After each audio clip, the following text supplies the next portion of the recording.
Hello, beautiful people of the internet. Welcome back to the Games and Culture Podcast, episode 44, officially, as I called in my last episode. Uh, I I also have double checked because I uploaded the last video, so I made sure. But it's the Game of the Year video. Woo! Yay! Woohoo! The best one of the 2025 is year. in the rear view mirror, and that means that we get to finally glaze the games that we love throughout the year. However, There's a lot of if glazing you going to be happening. if you are fans of the show, if you watch us most weeks, you're gonna know a lot of the games on these lists. You have a hunch what's winning. You have a um, hunch. but hopefully, regardless, maybe you hear a game that you've not heard of, or that we didn't spend the year glazing, and you go and check it out. All of these games were released in the year 2025, so all of them are available. Some of them I'm sure are even on sale right now if you've got Steam or Nintendo eShop or the PlayStation store. I'm sure that some of them are even on sale right now. So let us know in the comments if you picked up any games from our list this year. Let us know. We are not sponsored by any of these people. We just No, trying to spread the good word of good games. that's Uh, that's what that's really why we do this channel. It's just because we used to work at a game store. We love doing that, but we had to leave for other reasons. So we want to keep doing that. So yes. that's why we're here. Yeah, that's what this video is all about, is to give those hardworking devs their due, make sure that they are spotlighted, but also, help you pick out a cool new game. This 2026 has started off a little bit slow. We've had some time to really get into some games and stuff. So, I know February is later this month. It has some bigger releases, and then March has some good ones. So if you're not playing anything for the next 3 weeks, pick one of these games up. Mhm. Um, 2025 was a big year in lots of respects, a lot of negative stuff, as we covered in our last episode. But these games were the best part of the year. So I think 2025 will be remembered for a lot of reasons. And I think it's important, as we closed out the last video, it's important to focus on the good things Mhm. and strive to keep making steps forward towards the good, so that all of us can be healthier and our full selves, even when the world looks a little bit harsh. Yeah, agreed. Yeah, it's kind of a good segue to something else we need to talk about first. Um, So before we start the countdown, we did want to address this. We've been talking about when to do this for a while because Caleb's known this for a while. If you've been watching the show for a while and you've been watching it on video, I mean, I understand if people just listen to it like with a drive or something like that, where that's I get that. If you're listening, you've probably seen. I mean, I have a background up right now. I have a green screen, but on my couch, you saw like a certain flag sitting there.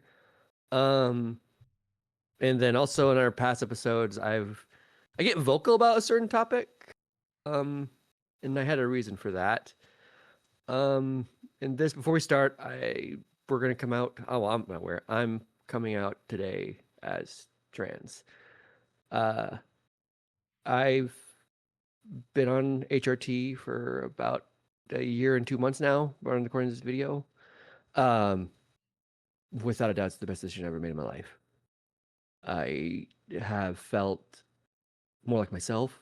I felt before it, I felt like a husk. I was moving around like I fortunately I didn't have like self I fortunately didn't have like any self-harm thoughts, but I wasn't alive. I was definitely just like going through the motions. I don't feel that way anymore. I feel like anyone playing this game, overall I also feel like my day-to-day hasn't changed too much since doing it, but just going through the day-to-day feels worth it.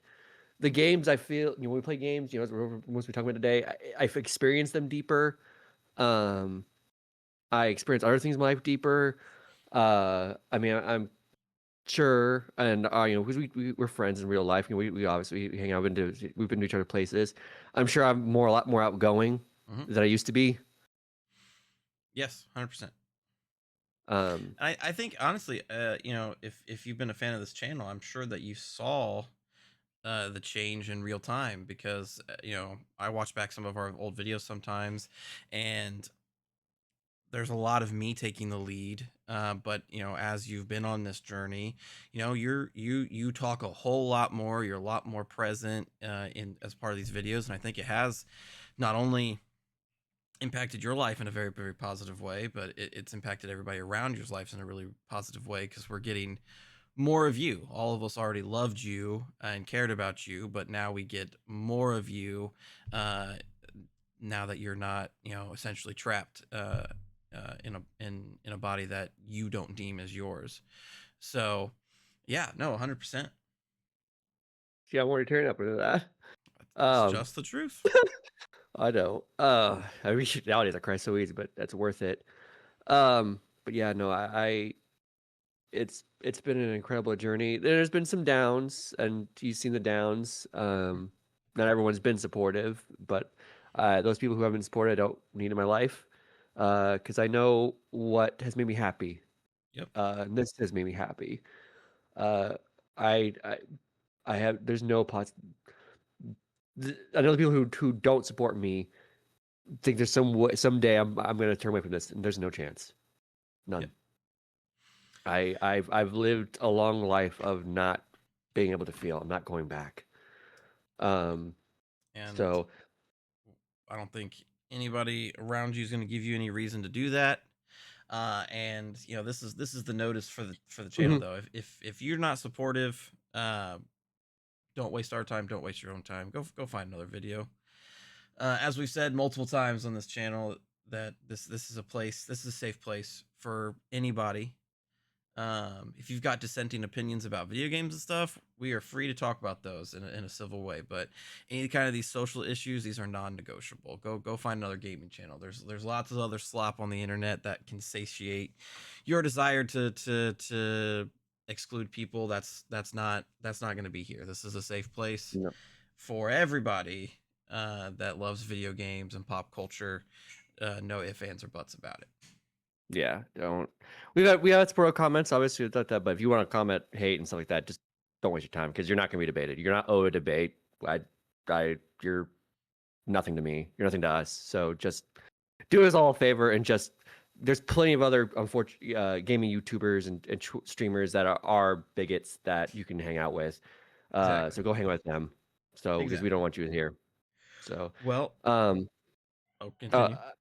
I was gonna say, but yeah, going forward, I'll be being called Chloe.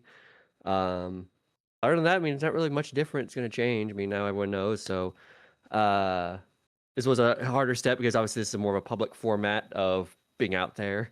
Yep. But every step I take to that kind of gets rid of the past and not get rid, but I'm not being called by my dead name anymore. Is a relief, and that circle has just been expanding, and there's not much left that I'm using my dead name now. So I'm relieved now that this actually is gone too. That it's just now Chloe. Yeah, I'm sure Chloe made mention, but in our little pre-show discussion, that she's noticed me catching myself, because I've known for a very long time, and we made the decision to until she was ready to use the dead name in these videos. And it's hard because I call her Chloe everywhere else. So it really, if you go back and watch any video from the last like 4, 5, 6 months ish, really, um, you will catch me pausing before I say their name. It's quite funny, actually. So bad. I felt so bad, but I was just like, I still have some things I need to do first. So, and things that delayed what I need to do, but no, it's over now. So I'm full steam ahead on stuff. So I've even started a new regiment of HRT recently. So that's felt a lot great since I've started that. So I've even started getting laser hair removal. And that's, I mean, it's gonna take multiple sessions to do that to fully get rid of it. But even the first session, I can tell it's already subsided a lot. So it's a true relief to have that stuff gone. I can't relate. Nah, no, like no, you're like no, I need my beard. And I no, look I'm like no. awful without it. I look awful without it. I shaved my beard for the first time in a very long time this Halloween, because I was a Pokemon trainer, and they typically are children. So I was like, we'll shave the beard because I've been keeping it longer lately, and I was like, I can't ever do this. People at my work threatened me that if I ever did it again, they'd have to kick my ass. So it's just not a pleasurable experience for anybody involved. But enough about Yeah, complete facial opposite. hair. That is not what people are here for. No. Um, We'll switch back to the what you're here for, the top 10 games a year for us too. It's we're yes. gonna do the same thing we did always do. We'll alternate our thing. So Yep. we've been alternating every year. So last year, I went first and Caleb went second. So this year, Caleb will go first and I'll go second. Yep. And so we will go through 10 through 2, and then obviously we want to build up suspense for our number one. So we will do honorable mentions as well as our most disappointing game out of the year. And then do our official game of the year picks. Unfortunately, that's the part that is the least in question this Wait, year. So I guarantee we both know what each other's is. yeah, I have hundred no percent, question. 100%, 100%. It's not even close this year. There's not even any No. question to it. Not even any question to it. Mm-mm. Which I mean speaks to how strong those two games are in particular.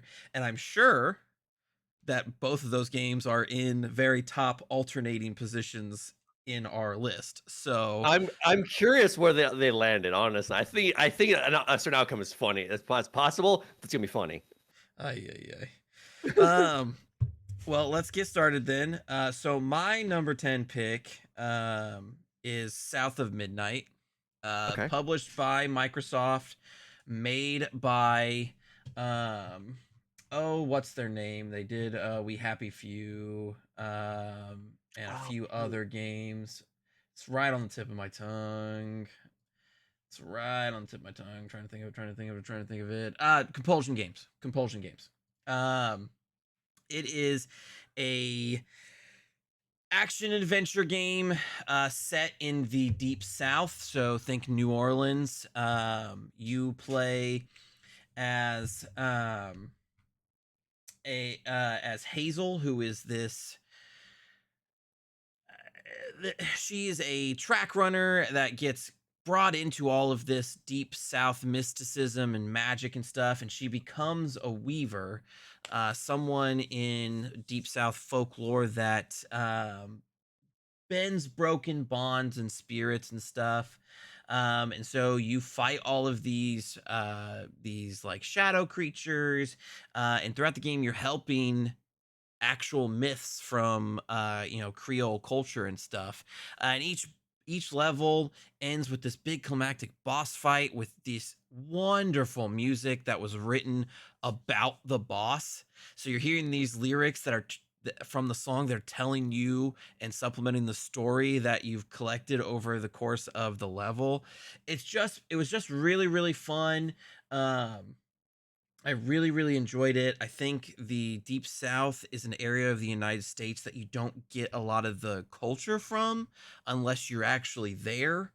Um, like we know Seattle is famous for coffee, and we know that the Northeast is famous for all of these like seafoods and chowders and watching football in the cold winter at a friend's house like there's lots of parts of the United States culture that are pretty much well known, but I feel like unless you live in Louisiana, you probably don't know shit about this stuff because that's how I felt going into it. Um, and I came out the other side being extremely interested in this culture. So I think that really speaks to the care that was put into the game by Compulsion, and it was just all around a great game. I really wish that Microsoft would have advertised it more and got it into more people's hands because it really was really good. The combat is pretty one dimensional, but the atmosphere and the art style are and the music are well enough reason to jump in and play. Hoping that this one gets a sequel because I would like to see maybe like an anthology series of these kind of games, and they just pick out some cultures, like maybe do like an Indian inspired one or a Native American styled one, or like a Chinese, Vietnamese, Korean Japanese style one, because all of these cultures have a lot of mysticism and a lot of folklore that would be really awesome to bring to life in the form of a video game. So, uh, Compulsion Games really did a great job. I really enjoyed this game. Doesn't demand too much of your time. It's only like 11 hours, so it would be a great in betweener between big releases. Yeah, and the game looked phenomenal from little bit I saw of it, but I just didn't get around to it, and I was kind of like, "Ah, I'll wait till it gets on PlayStation." It took a little bit longer than I thought it was going Yeah. to. It is coming this year, which is okay. So I'll definitely get it when it does. I just thought it would come sooner, but Yeah, I from think what I that would have saw, been like a perfect one to release around October, but I guess they didn't want to take too much away from Outer Worlds, but yeah, and that's fair. But regardless, I mean, I'm definitely looking forward when it comes out. It looked really cool, and you did nothing but praise it. So yeah, no, I'm not yeah, surprised it made your list. that's good. All right, from your number 10 to my number 10. This one you suggested to me. I didn't get around to it till late in the year. Actually, I got it because I needed a game to play on my Switch 2 while I was Oh, going to I travel eight immediately know hours. what it is now. Yeah, you're going what it is. Love it. Because I was on our trip to Memphis with friends. Like, I need something to play on my Switch 2 while I do it. So I tried to check out Ball Pit. Well, so it's perfect timing because this is my number 9, so we could just Oh talk shit! about it together. All right, yeah, let's do that then. So you're number 9 and my number 10. So, Yeah. So go ahead. Go ahead. I was gonna say, so as you know from our coverage of the Summer Games Fest, we watched and reacted to the Devolver Digital press conference, and instead of a half dozen games, they literally just showed this one game. Mm-hmm. And at the Just this. time, Chloe and I were like, "This is dumb. Why are we only devoting this to one game? The game looks all right. Whatever."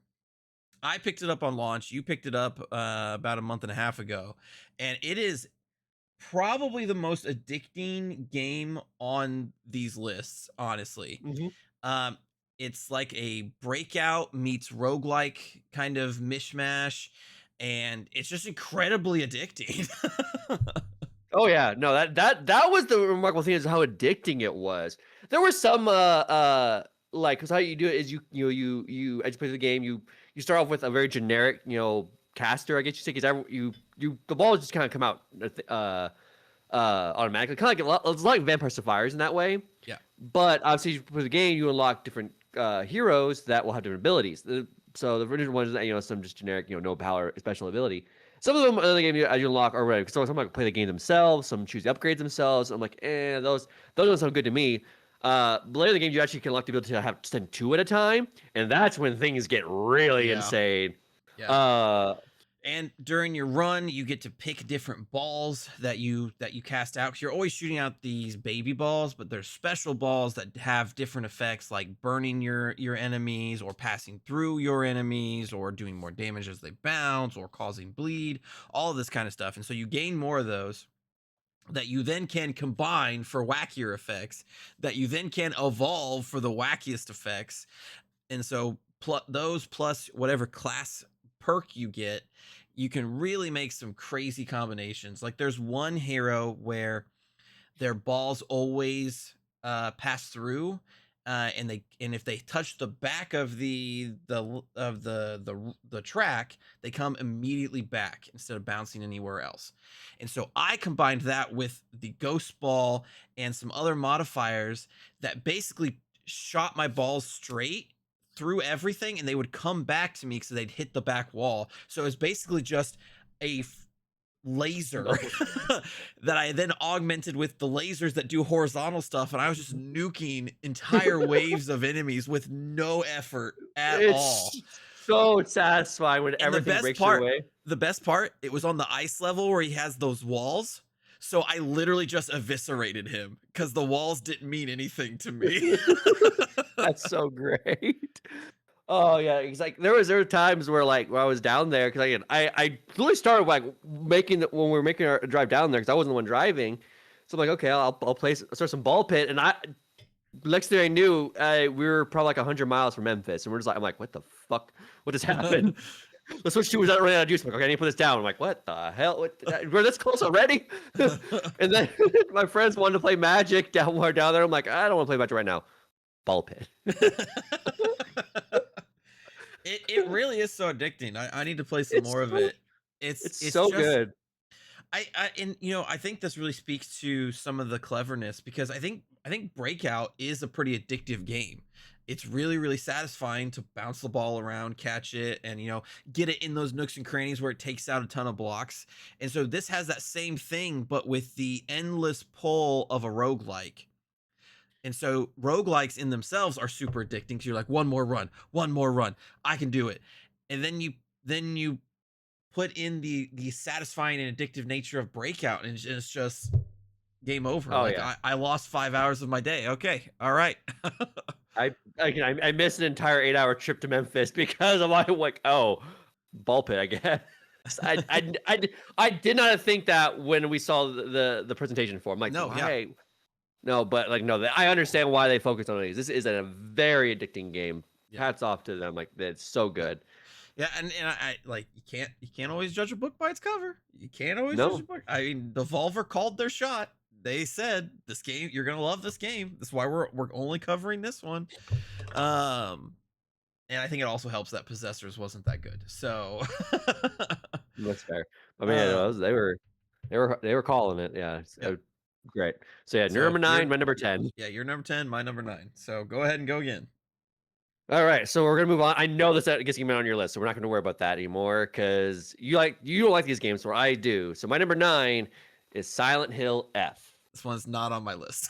Yeah, I figured as much. I'm honestly surprised this one wasn't higher on your list. So That's how take us. stacked this. That's how stacked Yeah, this year was. that's That's true. crazy, and you're gonna feel that way within a second. But Well, take us to um, Japan. this is for Silent Hill F though. Let's focus on that. So honestly, I think I like Silent Hill F better than Silent Hill 2 remake last year. And honestly, it ranks the Silent Hill 2 remake last year higher on that list, but this was more of a stacked year, so this one's fell a little lower. But I think this is the better game. And I think what makes a better game is personally just because like the protagonist in Silent Hill 2 remake is once you find the big twist of Silent Hill 2, you're kind of like, well, you kind of deserve all this shit happening to you. Yeah. Um, her not the case. Like her is she getting really uh torn between a lot of horrible people. And the guilt's weighing on her for actions that weren't her fault. So the game focuses, unlike Silent 2 is kind of like a mid 2000. It takes place in the like around the year it came out, like 2004, I think. This takes place in 1960s Japan. So like when you boot the game, it says this, a lot of the era, things that happen in the game. So a lot of the sexism and mistreatment of people are occur in this game because of this era. But they said they needed the timepiece to make it make sense. Yeah. Sure. Obviously, but I mean, considering just the shit she goes through in this game, it's tense. I will say the biggest negative of the game is just as you play because this game requires uh 3 to 4 playthroughs to want to get the main story. And as you get through the game, like you're repeating a lot of sections, you know how to really beat the enemy, so they get them less scary as you go on. But it's still a really like tense situation, especially that first run because you just don't know where's around the corner. You're scrambling for anything you can find to heal you. And the ending of the first one really threw me for a loop. I'm like, what the fuck? And because it basically says, yeah, this one thing you were doing the entire game, you shouldn't have been doing. But the game doesn't tell you you shouldn't have been doing it the entire time until it was too late. I'm like, oh shit, very clever. It's gut wrenching too. Once you see that twist that occurs. I don't want to spoil it for anyone because this is a game that relies on its twist. Um, so if you can stomach it, because I know you can't, Yeah. but No, if you can you've told me, and I cannot. no, but if you can stomach it, it's definitely worth the playthrough. And I said the ending, especially the first one, is heart wrenching because it just once you understand what exactly the entire time I'm going, okay, so why is the fog here? What is the trauma she's going on? Because it still wasn't making sense. And then literally like the final scene before the credits roll, and then like an end credit scene tied all together, and it's like, oh, that's you feel nothing but sadness because it's just like that's awful. She's going through this because of no fault of her own, just because her parents were pieces of shit, her friends are pieces of shit, uh, everyone's just a piece of shit around here, and just like, why can't she make her own decisions? Yeah. So it's a rough story, but it's definitely so worth the effort. I believe the Japanese voice actors for I'm blanking on her name. Yukiko, I believe her name is, or it could be wrong. But got nominated for best performance at the Game Awards. Uh, but didn't win. But still, it was nice seeing them win. But yeah, no, phenomenal game. I'm glad Konami's getting back into Konami being since kind of getting back into the game hasn't really missed. Yeah. They had a Silent Hill remake. They had the Metal Gear Solid Delta, which Mhm. remake of 3, and then this, which is like kind of the first really new one. Yeah. They've been hitting it, so I'm kind of excited to see they go with this stuff. Yeah, I hope that encourages them to keep doing it because Konami's got some just stellar franchises that need new entries. I mean, I Castlevania is the top one in my mind because it's my favorite of theirs. Um, but yeah, um, I think Konami is definitely due for uh a big comeback, and it shows that they're taking the Capcom approach of like, hey, if we release good games, people will buy them. Because since 2017, Capcom has not missed either. Um, so Konami following suit. Good, good. Well, moving Yeah, on bro. to my number eight. This is going to be quite the tonal shift. My number eight is Date Everything. Uh, Yeah, I never finished that one, but I'm not 100% finished with it. I think that I think that this is a solid place for it regardless. But over the course of the last like month after finishing Metroid Prime 4, um, I've been trying to play my Switch 2 a little bit more, and this was one of the games that I had bought for my Switch 2. And I'm so glad that I've put in more time into it because it's so funny. oh yeah, no, it's great. It's giving me a little, talk a little bit more of my honorable mentions, but it didn't make my top 10. But yeah, no, it's hilarious. It's just like, especially Ben Starr as a door. Yes. Well, yes. And there's so many more than that. I mean, you've got other voice actors like Erika Ishii. You've got celebrities like Brennan Lee Mulligan from Dimension 20. It's just a nonsensical ride, and there's no real reason for it either. It's just a stupid dating game where your shit turns to life. But I will say one of the more interesting things that I found about this game is not when you make people love you, it's when you make people hate you. um and sometimes you do it off of sheer fucking accident. There's one character where you I'm gonna speak very vaguely so I don't spoil it, but you have to return to them multiple times to get them to fall in love with you, and it ends in a final decision where you can do a stupid funny thing or you can do like the correct thing, and I chose to do the stupid funny thing, and without hesitation, instant hatred. And I thought that was just the funniest thing in the world because it literally boiled down to this one decision, and one of them was way funnier than the other one. So I picked the funny one, and boy, did it pay off.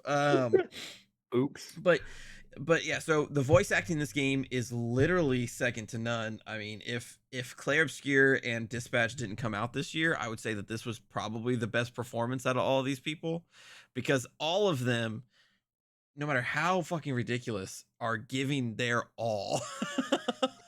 Oh yeah, one of the I did like about it is because you have a data dex in this game, Yes. like a fucking Pokédex. Yes. But when you go into the data dex, it shows you who's playing who.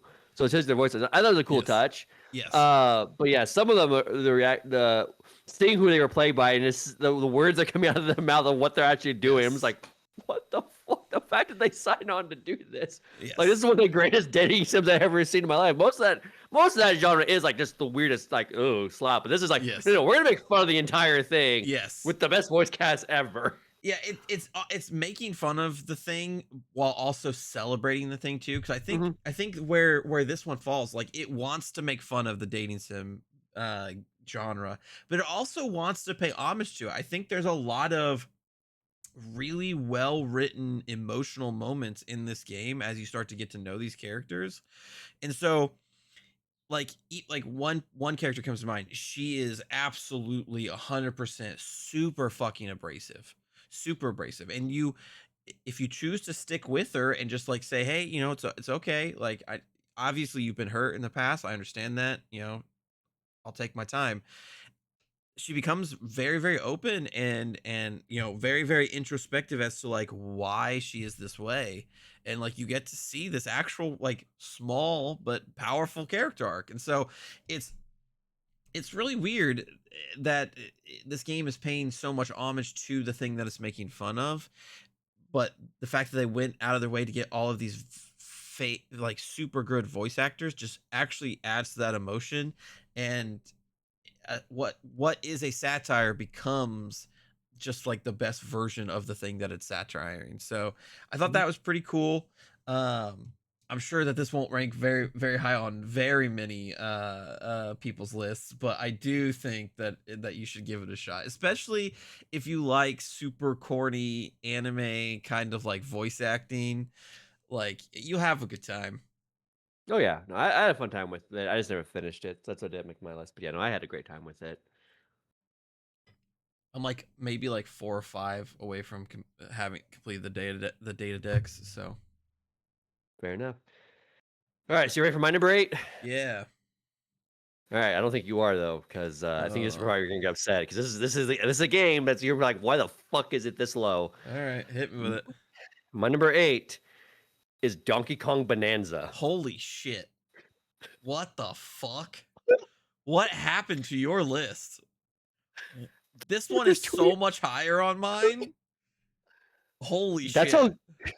Should They I have stacked put this. it that high? Hold up now. Let me look over my list real quick. No, I agree with my placement of it. All right, fucking okay. That's how stacked this year was. Who I are was. you? We just went over that. There was a Yeah, whole that's like true. whole like coming out section about that. um, Jeez. no, I was the same way. I was going through my list. I'm like, okay, I was just saying, like, we know what one. I wasn't even contest what was number one, but I just kept going. Okay, this is number two, this is number three. Just going down. I'm like, wait, okay, no, I'm not. I'm putting this game above Donkey Kong. Putting this game above Donkey Kong, and then I just kept falling and falling. I'm like, what the fuck is happening? Donkey Kong is a really great game. This is probably one of the best games on Switch 2. Why the fuck is it at 8? But I went through the ones you said. I'm like, no, I would not change these things. So now I will say my 5 through 9 are like razor close to each other, so they're all like next to each other. Donkey Kong could really be 5. It could really be 9. That's how close my 5 to 9 are. So, but I had to split hairs to get Fuck. to it. So fourth and four were pretty much locked in their spots. Um, but yeah, no, this I was shocked too, but here we are. So Donkey Kong Bonanza, Apparently. yeah, Donkey Kong Bonanza is my 8. Um, this game is fantastic. Arguably the best game on the Switch 2. It is the most game that shows the most potential on the Switch 2 because there's no way this game would work on a Switch 1.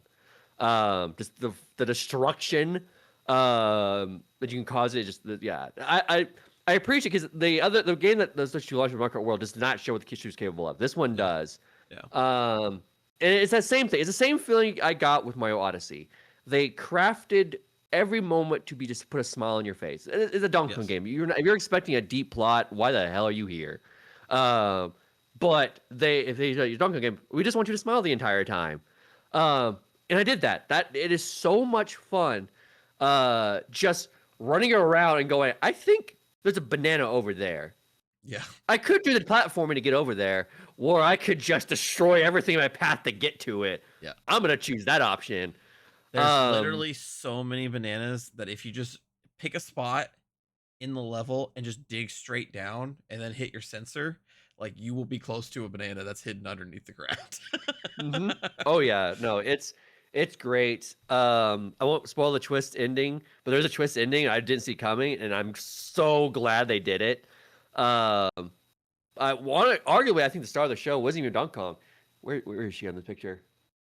I I don't don't even think know she's shit. on the picture because it's kind of a spoiler. I mean, she is on the picture, but Oh, oh yeah, I swear. I thought I played one with her on it. Oh well, my mistake. Oh well. Pauline's in the game as a young version of her, and she's almost like the soul stealer thing because you yeah. didn't expect her to have much of a role. But she does because I mean, obviously, all the characters are not really speaking anything, so she has to be kind of the one carrying everything, and she does a phenomenal job with it. Yeah. A lot of a lot of the musical numbers of the game she sings, and it's amazing. And even so much that when the game was time for Game of the Year, they closed out the game orchestra with her singing the song, "Breaking Through." Um, but yeah, no, this game is amazing. Just a complete joy from start to finish. If you have a Switch 2 and you don't have this game, which apparently from Nintendo's numbers, uh, 17 million Switch 2 sold and 4 million people bought this game. So there's other Yeah. 15 million. What the hell are you doing? Yeah. Buy this game. Get Yeah. this game. Like seriously, that's It's why you it, bought that system. it's worth more. It's better than Mario Kart. Go stop buying Mario Kart. Like Yeah, holy crap. 100%. 100%. We'll speak a little bit more when you get to Yeah, get yeah, to yeah. yours. Yeah. Jesus. Game of the Year nominee at 8. Oh my lord. That's Oh as my crazy this year was. oh my lord. So my number 7 is Pokemon Z to A.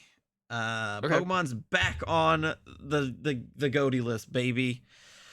Um, I like Pokemon ZDA. I thought it was pretty good. Do I have problems with Pokemon ZDA? Oh, yes, I do. Uh, does me seeing Beast of Reincarnation make me more upset every time I see it? Fuck yes, it does. Cause holy shit, they're doing that with a smaller budget than the budget they have for Pokemon. What the fuck? But ZDA was a lot better than Scarlet and Violet. I can say that.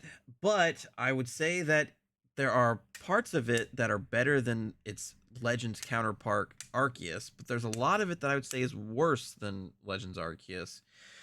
That's why we're finding it a little bit lower. And what's wild about this is like this year really reinforced and kind of renewed my love for Pokemon. I've been playing the Pokemon trading card game and like going to tournaments and having a blast during it. So like I'm at like the peak of my love for Pokemon right now. Um, and it's just weird to say the video games are the part that's falling behind. I think there's lots that I really like in Pokemon ZDA. The Arceus style capturing of the Pokemon is back. Love that. I I think that the art style as a whole is fine. I just wish that we would go into further detail and just make everything look a little bit better. Mega evolutions are back. I'm so happy about that because I love the mega evolutions. And a lot of the new mega evolutions are fantastic. Mega Starmie is a blight upon this entire world, and I hate it. Um, but yeah, I think the story for the first time ever in a Pokemon game is like the best part of the Pokemon game. It is a direct sequel to Pokemon X and Y, taking place 5 years after the events of the game. And I think that that's really, really cool because there was a lot of interesting lore in Pokemon X and Y. Um, and I think they did a fantastic job with it. I just wish that Pokemon could take the similar steps that Donkey Kong, Mario, and Zelda are taking as like leaps forward, um, versus staying in the same old rut. Especially when you are the world's highest grossing and most popular franchise. Hmm. Like it just doesn't make any sense. Each Pokemon game launches the next like 2 or 3 years worth of stuff around Pokemon. You would think you'd make the game extra fucking good since it's the kickoff, but you know, I do still really like this game. I do catch myself still playing it because I'm still playing through the DLC. Um, it's pretty good. Like if you had to pick a Pokemon game to grab on your Switch 2 and you're deciding between some of the older ones and this one, if you picked up both Legend games, you're going to have some pretty good times. Um I do think that Lumio City is too self-contained to be a Pokemon game. I wish we could have like in Legends Arceus where there was like 5 small biomes. I wish we could have just gone to other cities and that be how you catch new Pokemon. We could have Lumios as the big hub, but there's other cities in Kalos that would be perfect for Pokemon environments. There's a city in a rock face. There's a city in snow. Like there's a city by the coast. Like you could have done that and really really gone for the gusto in expanding the lore of X and Y and Kalos, instead of just sticking in Lumios. But overall, I did like the game. I did think that it was pretty good. I just Pokemon can do better. Pokemon can Mhm. do better, and they need to start because Beast of Reincarnation shows that Game Freak can make some cool looking shit. That's fair. I So didn't play Z-A. Scarlet and Violet kind of burned me. Um, and I released in October, and there was just some all kinds of other crap releasing then. So I'm like, I'm not making time for this. yeah, But I've heard you say good things about it. I've heard you some other people say some good things about it. I mean, considering I'm a little probably a little high as you have it. But I understand your point though. Like Pokemon's biggest issue is Game Freak. yeah, It's not the Switch, especially the Switch 2. Like the game I saw on the screen right now is Donkey Kong. The Switch 2 is a capable system. yes. There's no excuse. Even more the fact. So I wanted to play Cyberpunk again, and I bought the Switch 2 version, and it's pretty solid actually. The Switch 2 is like a little. It's a like powerful little console that's punching above its like weight. it's pretty solid. It's pretty solid. Like stuff looks really good on it. Oh Like yeah, I believe you. I said Donkey Kong. I mean, I generally think Metroid Prime 4 is one of the best looking games ever made. I know people have the issue with the game. We may talk about it later, but it's a we can't argue it's how pretty that game is. yeah, that's right. Uh, uh, so the capabilities of the console is this is not on Nintendo. This is Pokemon's issues are Game Freak, but Yeah. I am glad that at least it's not the clusterfuck that was Scarlet and Violet. So it Yes. does make me glad that it is that case. So I may, when I have time, get around to getting it. There's more games I'm still trying to play through right now. And Mario Tennis Fever comes out next week at the time of this recording. So I'm like, Yes. but I might get around to playing Legends Z at some point. I will say, leave it with this. I feel like you get more out of ZNA if you played X and Y.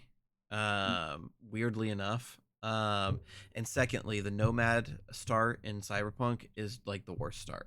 Like I've had like zero dialogue options for Nomad. The It's the worst. beginning was really boring. Like I should have just went Corpo again. Like So, it's so it's the on the best sidebar, opening. It's the on the best sidebar, yes. opening. On the sidebar, you're correct. Nobody is the worst, but Yeah. that's for a game that's from about years ago. That's still so amazing. Sure. But go ahead. That's all I have to say on Pokemon Z Day. Okay, so that's your number 7. So my number Number seven. 7 is a game we played together. Split Fiction. This is a sham. Your list cannot be correct. I just want to point out. My list cannot be correct. I have this game higher as well. This is not correct. There's something wrong here. Chloe was paid off by somebody. I don't know who it was.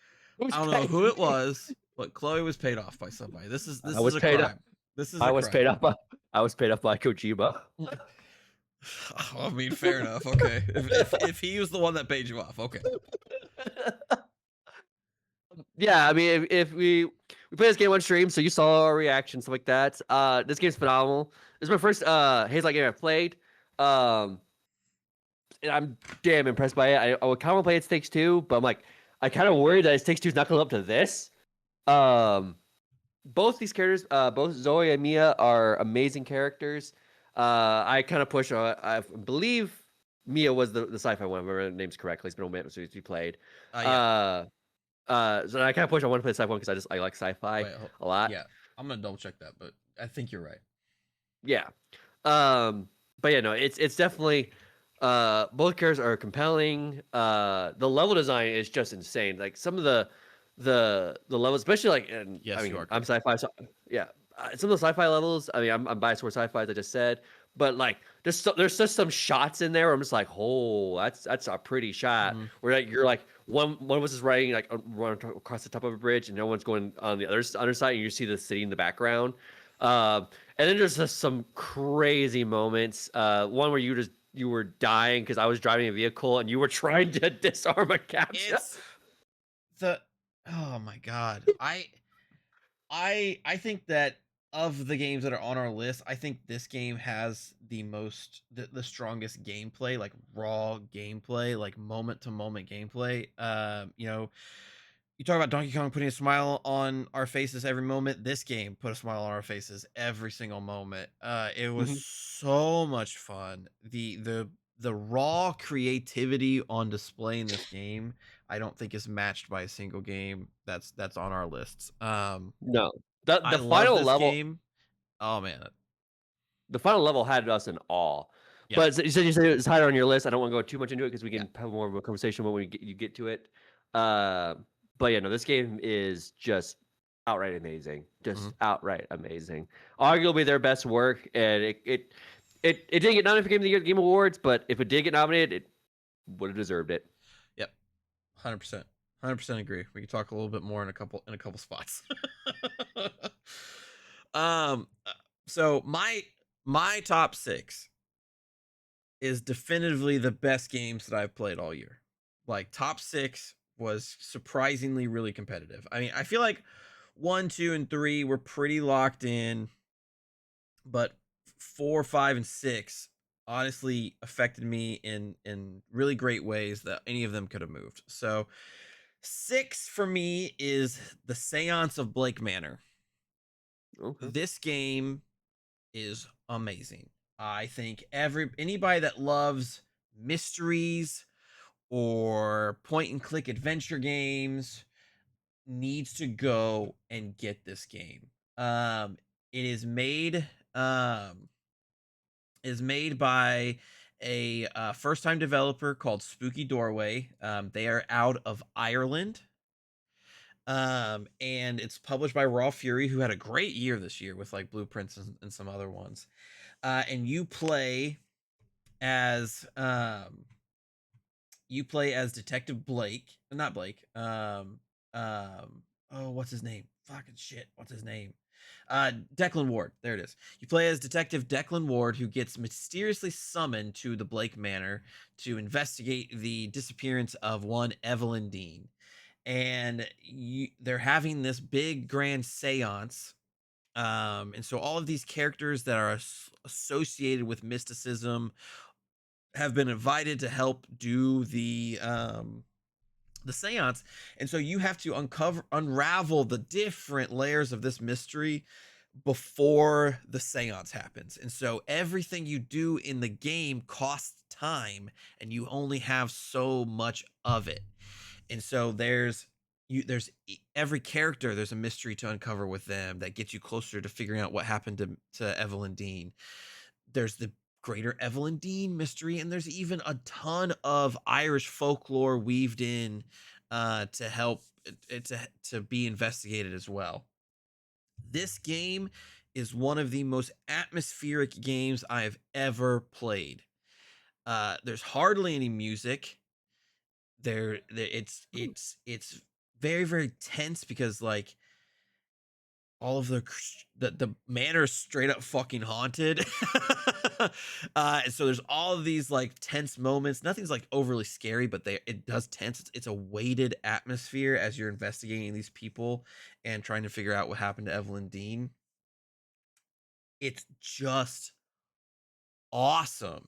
Um and deserves to be played. Like if you're a fan of movies like Knives Out or games like Ace Attorney or uh Rise of the Golden Idol, like this game is totally for you.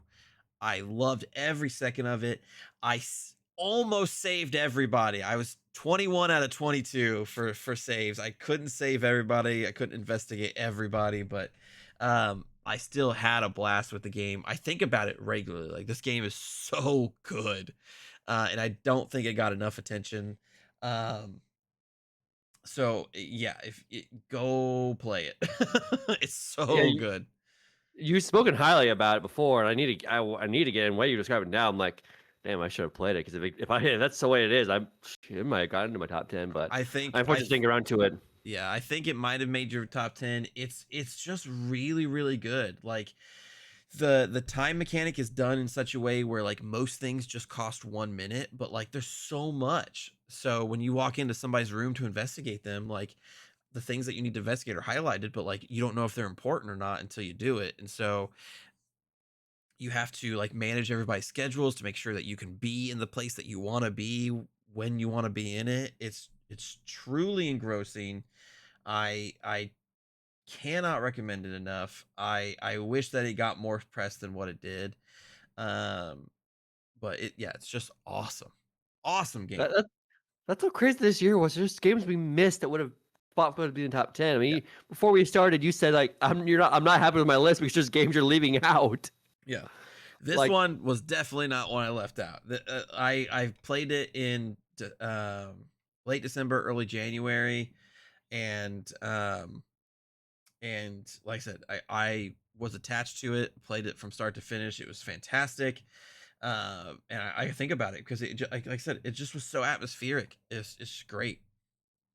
oh yeah, no, it sounds great. So probably something I'm gonna check out, and then when I play, I'm gonna kick myself and go, damn it, I should have put this in my list. Yeah. Uh, but it is what it is now. We're recording now, so that's what we're doing. Yep. All right.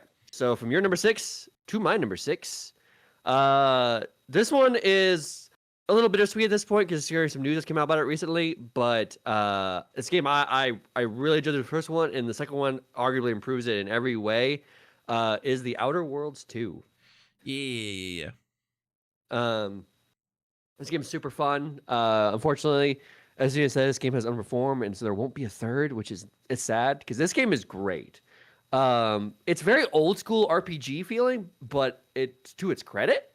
Um, the only negative, I guess you could say, well, you could also spin it as a positive, is like the first one's vanilla of like the board, and it's kind of straightforward. It's kind of easy to make the decisions of sticking it to them. This game actually makes the decision kind of harder. While the Amy Corporation, this anti-choice, is scum. There's so much going on where I'm kind of like, I kind of need these guys' help. I don't, so I can't backstab them too much and hurt them because if I do that, it might affect what other things I need to do. So Yeah. the situation became a lot more like I had to think things through. What choices I was making, even though I really hated the corporations, like I need them to help me fight the other guys. So shit. Um, but the characters are really compelling. There's some companions in the game where I'm just like, you kind of suck. But like, we only have one of the best companions in the game was like the what's that like the generic like oh I'm the same soldier dude from the organization you're from. To me those characters are usually like the worst. He's like one of the best in this Yeah. game. Niles like he was great. I brought him along all the time. Um, but yeah, the it's a pretty game. They use their setting to their advantage. Where I even sent you a screenshot where I'm just like, it's Yeah. nighttime looking up at the sky. I'm like, this is a pretty game. Um, and just the amount of decisions you can make. I mean, there are some moments where I'm like, I wanted to do this thing, and I've been investing so many points in this thing, but I still had enough because it's just like I wasn't investing everything I could. But the game to do this one thing I needed to. So it is again very old school in terms of its RPG mechanics. You're going to be role playing. Like if you want to do a certain thing, you need to like dedicate to doing that one thing. And then some of the dialogue options, because like one of the backgrounds you can choose is what's called roustabout, which is you don't know why you're here. You're just like you used to be like a sales clerk and you were pulled into this job. So I'm like, I'm choosing that one. That sounds hilarious. So some of the dialogue options opened up for that where they're like talking about something serious. So I'm just like, I don't know, man. I'm just here. Shit's going on. That's pretty funny. Uh, Yeah, no, it's I great. didn't finish this one. Otherwise, I would have put it on there, I'm sure. But what I played was solid. Oh yeah, no, it's. So I was looking. This is one of the games I was looking forward to most from Xbox because I really enjoyed the first one, and this one didn't disappoint at all. I'm disappointed that the game didn't sell well because I would like a third. But I mean, that's a good thing to come into a game where it's like, yeah, I would like another one, please. And So unfortunately, I'm not going to get it. But yeah, I wouldn't close out all the hope. I'm sure if it has a longer tail than what Microsoft thinks, they may look at making another one. So I hope so. I hope so. I did buy the expansions for it, so I'm not sure the expansions have come out yet. I'm not sure, but when they I do, don't think so. I'm gonna when they do, I'm gonna give them a whirl because again, everything with this game was super solid. I had so much fun with it. Um, I think the universe they created is super interesting. It's kind of easy for sci-fi to get get interested in me, but like they do a good job of just taking the idea of a this space romp, but kind of making it a parody of itself. Yeah. But also kind of just making a better Starfield Yeah. Well, because that's for sure. it's it's just what it is. Like it didn't promise the thing Starfield promised to be, but it is what kind of plays similar to Starfield, but just better at doing that. I would just like to Um, point out that Obsidian released two Bethesda games, and they were both better than Bethesda's games because they I also did mean, Avowed last year, and Avowed's pretty cool. So yeah, I mean, I've said before, I think Obsidian is their best studio. I just wish, I mean, biggest issue we've talked about before is Microsoft just doesn't advertise very well. no, So Obsidian's kind of getting shafted, but Obsidian is probably their best studio, in my opinion. yeah, I agree. Everything they write, just everything just they do is solid. So, um, I hope one thing where Microsoft supports them with more what they need, so they can create more games like this, or maybe they just get out from under them and save up on their own again. Because Obsidian's like a great studio. This is one of the favorite games of the year. If you haven't played it already, go out and play it. It's on Game Pass. But they can also use things. So it's on Steam. It's on PlayStation. It's on Xbox, obviously. So majority of platforms is there. So go play it. I wouldn't doubt it. Hopefully do a Switch 2 port. Maybe it'll help it a little bit. So Yeah, where you can get it, play it. You'll enjoy a good time. yep. Moving on to number five, top five, top five, top five. My top five is Split Fiction. So we won't spend a ton of time on it. I just love this game. This game was pure joy. I think playing it with you on stream was some of the best moments of the year. Oh yeah. Some of when I think back to like top gaming moments of the year, there are a handful that came from our playthrough of Split Fiction. I keep coming back to it because it genuinely caught me off guard. Go watch me fiddle with that phone in the first episode. It's hilarious. I like I think that is the number one gaming moment of the year for me because not only was I having fun with someone that's important to me, but I was feeling the actual emotions of the character that I was playing. And that's super hard to do in gaming. I legitimately was tense and stressed out during that whole sequence because I was actively trying to make sure that you and I did not explode. And so even though it was a fail state no matter what, like I was putting in the work. And so there was actual terror and stress that I was going through. So I cannot say this enough. I think that the gameplay in Split Fiction I think is the best of the year. I think the moment to moment just joy is the best of the year. Um and find a friend and go play this game cuz the last level alone is one of those things that I think a lot of gaming devs are going to try to replicate and not do Mhm. it as well.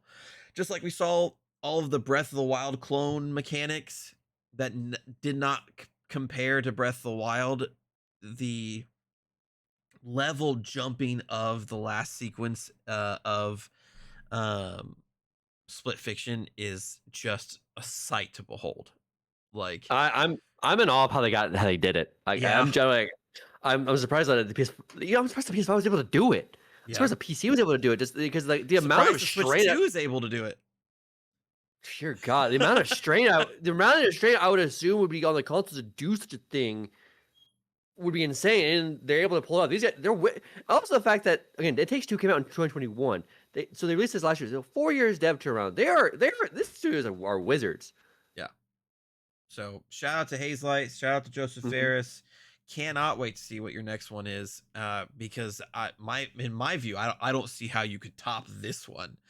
So, um, so go play Split Fiction, man. It's so good. Mhm. So good, phenomenal game. All right, so we're That in you your had an number five.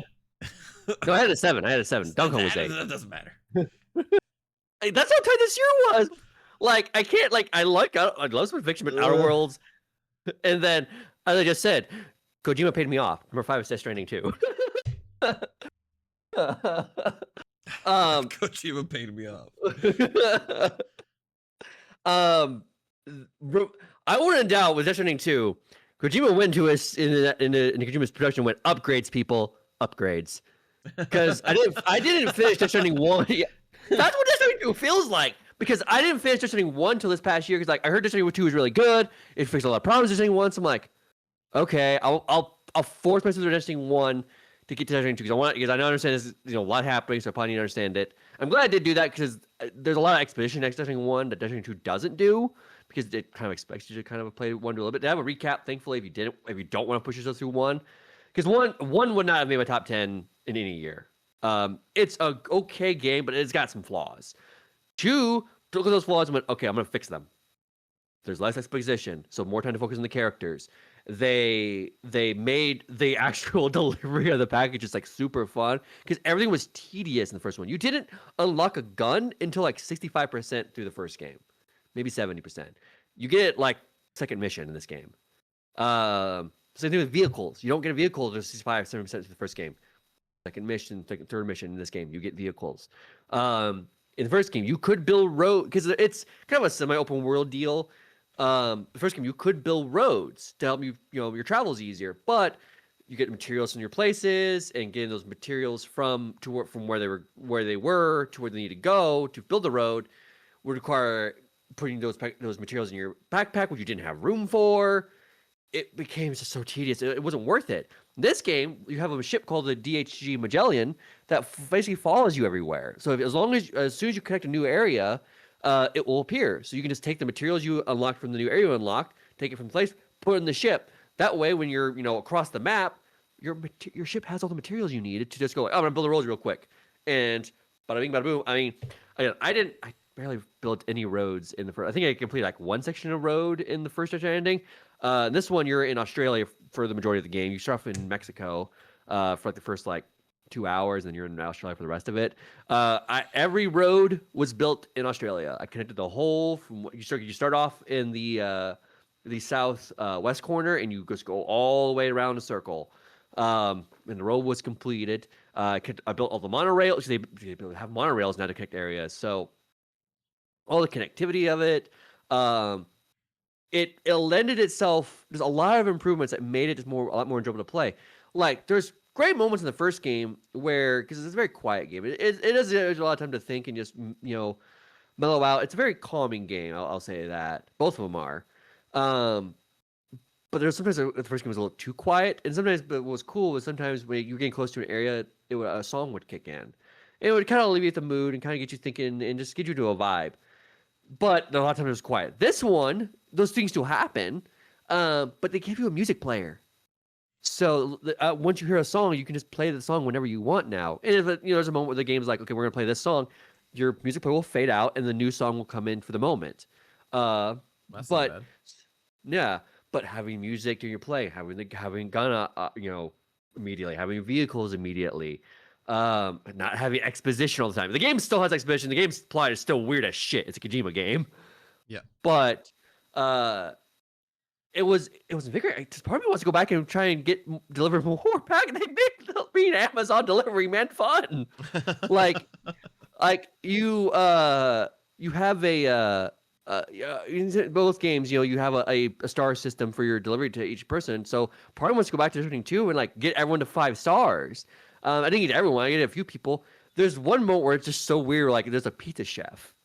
And I come back to it. And all of a sudden, like the door opens. I'm like, what the?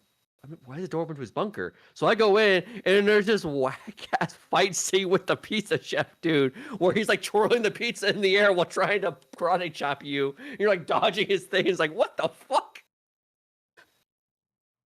I mean, that's kind of the reaction you have to have the whole thing. It's a Kojima game. Does it make sense? No, but it's Kojima, so you just buckle up for the ride. I cannot spoil it because it's something you need to behold. But the final battle is the most Kojima thing I ever seen in my life. Kojima, this is Kojima going, I have no restraints. I'm gonna do something weird, and he does it. I don't know what you're thinking it is, but I guarantee you're not thinking what it actually is.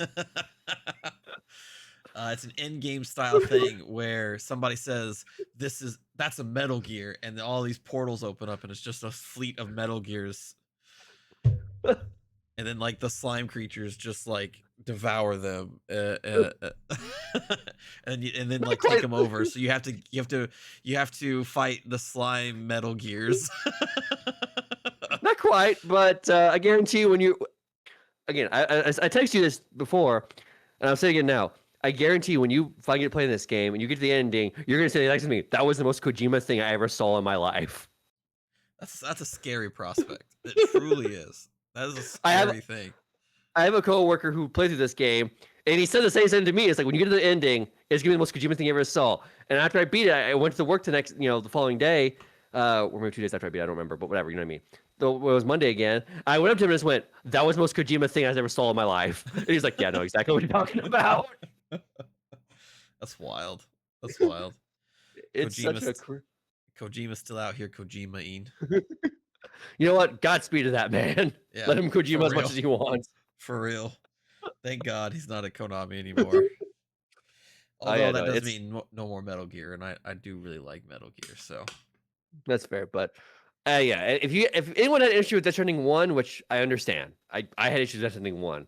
I would recommend tough it out and just get to it, kick it to easy, and just kind of vibe through it. Or if you really can't, this game does provide a recap. It's not not so an in-depth recap. I was playing the game itself, but it can service that you really don't want to force yourself through 1. 2, you're not forcing yourself through 2 at all. 2 is worth it in every way, shape, and form.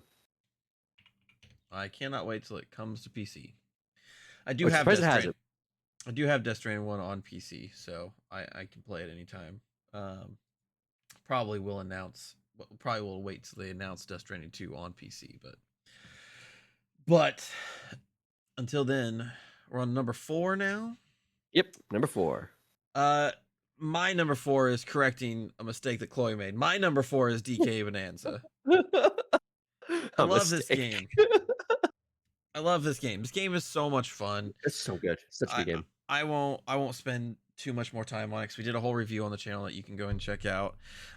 It's just all the things that they learned from Mario Odyssey done in a Donkey Kong way. I really like all the destruction. It's really fun and satisfying to do. All of the bananas are really satisfying to find. I never found one that I thought was like, oh, that's ridiculous or anything like that. I kind of like how it stepped away from Mario Odyssey, where you were doing these tasks to find the moons, and instead just making the game about exploration and destruction and everything like that, because it fits more DK. There's still tasks that you can do to get bananas, but a lot of them you're just finding through the sheer force of will. I like how it took a more Breath of the Wild approach to being like, there's this banana. However you get to it is how you get to it. There's a set path that they probably want you to follow, but like I said, if you just want to dig straight down into the earth and punch your way there, that's an option. DK's transformations were a lot of fun, although I will say not all of them were created equally.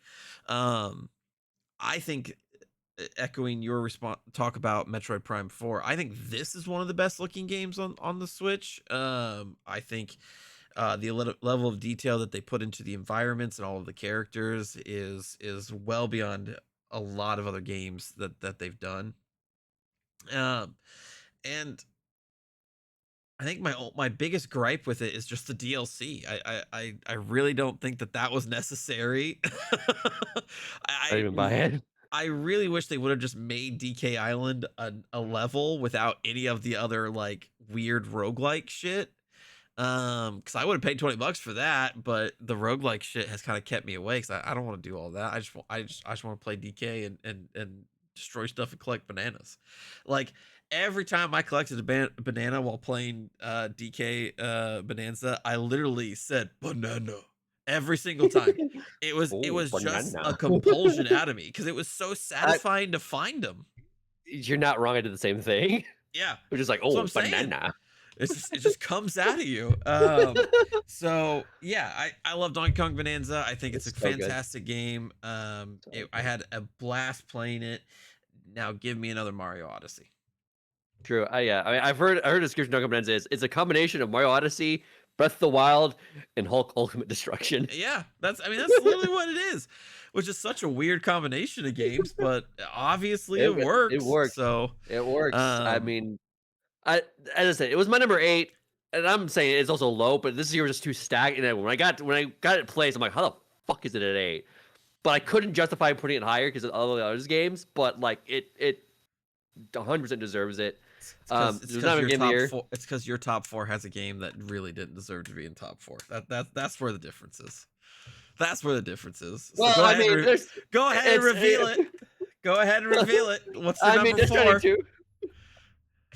Fine. Number 4 is what you probably are thinking it is. It's Metroid Prime 4. Yeah, this shouldn't be here. Let's get into it. This Well, shouldn't be here. well, it's Fucking, you were blinded by your love of the franchise. You bought in to the name alone. let's rewind a Search little your bit. feelings. You know it to be true. This game does have some flaws. I'm not going to say it doesn't. It does have some flaws. But I don't. I think some of the flaws people. I think some of the stuff they complain are overblown. I don't know the flaws make some people act like this game is worse than Metro Other M. It is not. To be frank, if you say it's worse than Metro Other M, I think you're an unserious person. That game almost killed the franchise. Yes. This is not going to do that. This game's not going to do that. From what it looks like, the game did sell well. So, because now has confirmed it has sold over 1 million copies. So that would actually put it as the fastest selling Metro game to date. This is not a franchise that sells that much. So more likely we'll get Prime 5. It sounds like Retro wants to make Prime 5. And there were some things that Retro said that they kind of had to take some of the made them kind of take some of the carcass of Bandai Namco's Prime 4 and put it into this. So there were just some things that happened, but I do think they were able to do the best of what the best they could do with what they had. Because at the end of the day, I think the best description for this is, again, it's weird. Will I say if someone's asking what's the best game on the Switch 2, I'm probably gonna say Donkey Kong, but I'm putting this higher because this is higher because it's not of any activity. It's because of a personal thing. It's the same thing. Like a couple of years ago, was in 2023, you had Spider-Man 2 as your game of the year. Yes. A lot of that is because of you love Spider-Man. Yes. You're just super attached to that character. It means a lot to you. That's kind of what's happening here. Yes. I mean, I waited 18 years for this game. I no joke. When I got to the main menu, I was just kind of like, holy shit, this game's finally here. I waited so long. Yeah, again, it had its flaws. Once I hit start, I get that, but it was still Metroid Prime at the end of the day. It still felt like that. It wasn't some abomination like Other M, where it wasn't even close to what the Metroid is. It still had the DNA there. It has some warts, sure, but the main thing is, especially there's a couple of moments where, like the first moment when you actually get onto the planet and your doors open, you see like the expanse of the thing. I kind of tear up a little bit because it's like, that's Metroid. Just seeing the wide open space and just the eerie kind of music playing in the background, and like you're alone. And yeah, some of the pieces of this game is you run into the Federation shoulders, which can be kind of annoying at times. But like, to be frank, I'm not like Armstrong in this game, where it's just like, holy shit, it's Samus. Here's the weird thing. I got 100 of the items. I even got all the crystals. That was crazy for doing that. But what I did was when I got all the crystals and got all the items, I went back to the camp. Except I had to go to the camp to shoot the ending of the game. And I had to save because I had to do something or go to bed and then go to work and all that stuff. So I did that, and then I started the game to start the ending, and then as it came out, there's a save point right near the camp. And as it came out of the camp, I go into there, and the music starts swelling again because the music plays. And I think the music in this game is excellent. That's not one area where this game folded at all. Honestly, this game objectively has better music than even Dread did. Dread's music is That's probably the part of Dread. This game cleared that. Like, it's probably arguably one of the best soundtracks in the series. I kind of cried a little bit because it was a game I waited so long for, and it was ending. So this game, yeah, again, I'm being subjective, very subjective here. I can admit this game probably should be lower. I know at this point, I guarantee this game's not in your top 10. It's not in Um, my top 10. yeah, I figured It's as much. not I in my thought top 10. if it was gonna be number 10, I'd probably, but I knew that. But that's fine. Um, this, as I said, other M, I hate that fucking game. That game is an abomination. Yes. This isn't that. This is, as I said, I brought up, again, bring up as I said with Spider-Man. Spider-Man's your hero. Samus is mine. That's fair. Like, um, it's it's weird. I'm almost tearing up for a game like this because it's not a game that has any sort of emotion to it, like that. Um, but it's the personal story of why this game means so much to me. Is, I mean, at the top of the show, I came out as trans to the whole thing. So when I was younger, these games kind of helped me through that, Yeah. where I was alone and I could be in someone else's shoes. Yeah. So after going through all the stuff I went through, it was kind of funny coming back to this after I finally accepted myself. Yeah. So yeah, you gotta know this game really doesn't have anything to do with that type of stuff. But it just means so fucking much to me. I mean, I would disagree. I think Samus being a woman was like one of the most controversial things in gaming ever, and Yeah.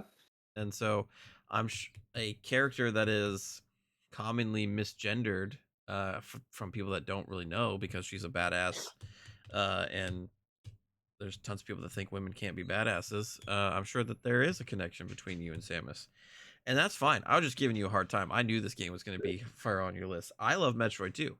Um, Famously, I've said the phrase, "I really like this Metroid game," and then criticized it. I think it was a Yeah. fine game. I just think it had a lot of problems, and maybe that's because of the husk that was left over from Bandai Namco Yeah. or whatever. But I'm a Metroid fan through and through. I will buy Prime 5. I just hope that there's a little bit more substance to it, because Yeah. my biggest thing is that this just didn't feel enough like a Metroid game. Like, the loneliness is part of Metroid's DNA, and so when you have characters that are just chiming in all the time, it's like Uh, I, I just and wish I I was get that. alone on this planet. I get that. Again, I'm not saying the game doesn't have some flaws. It does. I mean, but I mean, again, I love this franchise to the point where my fucking license plate is Metroid. That's true. Uh, um, so if I get a dog ever, I want to get a dog one day. If I get a dog, my neighbor Samus. Yeah.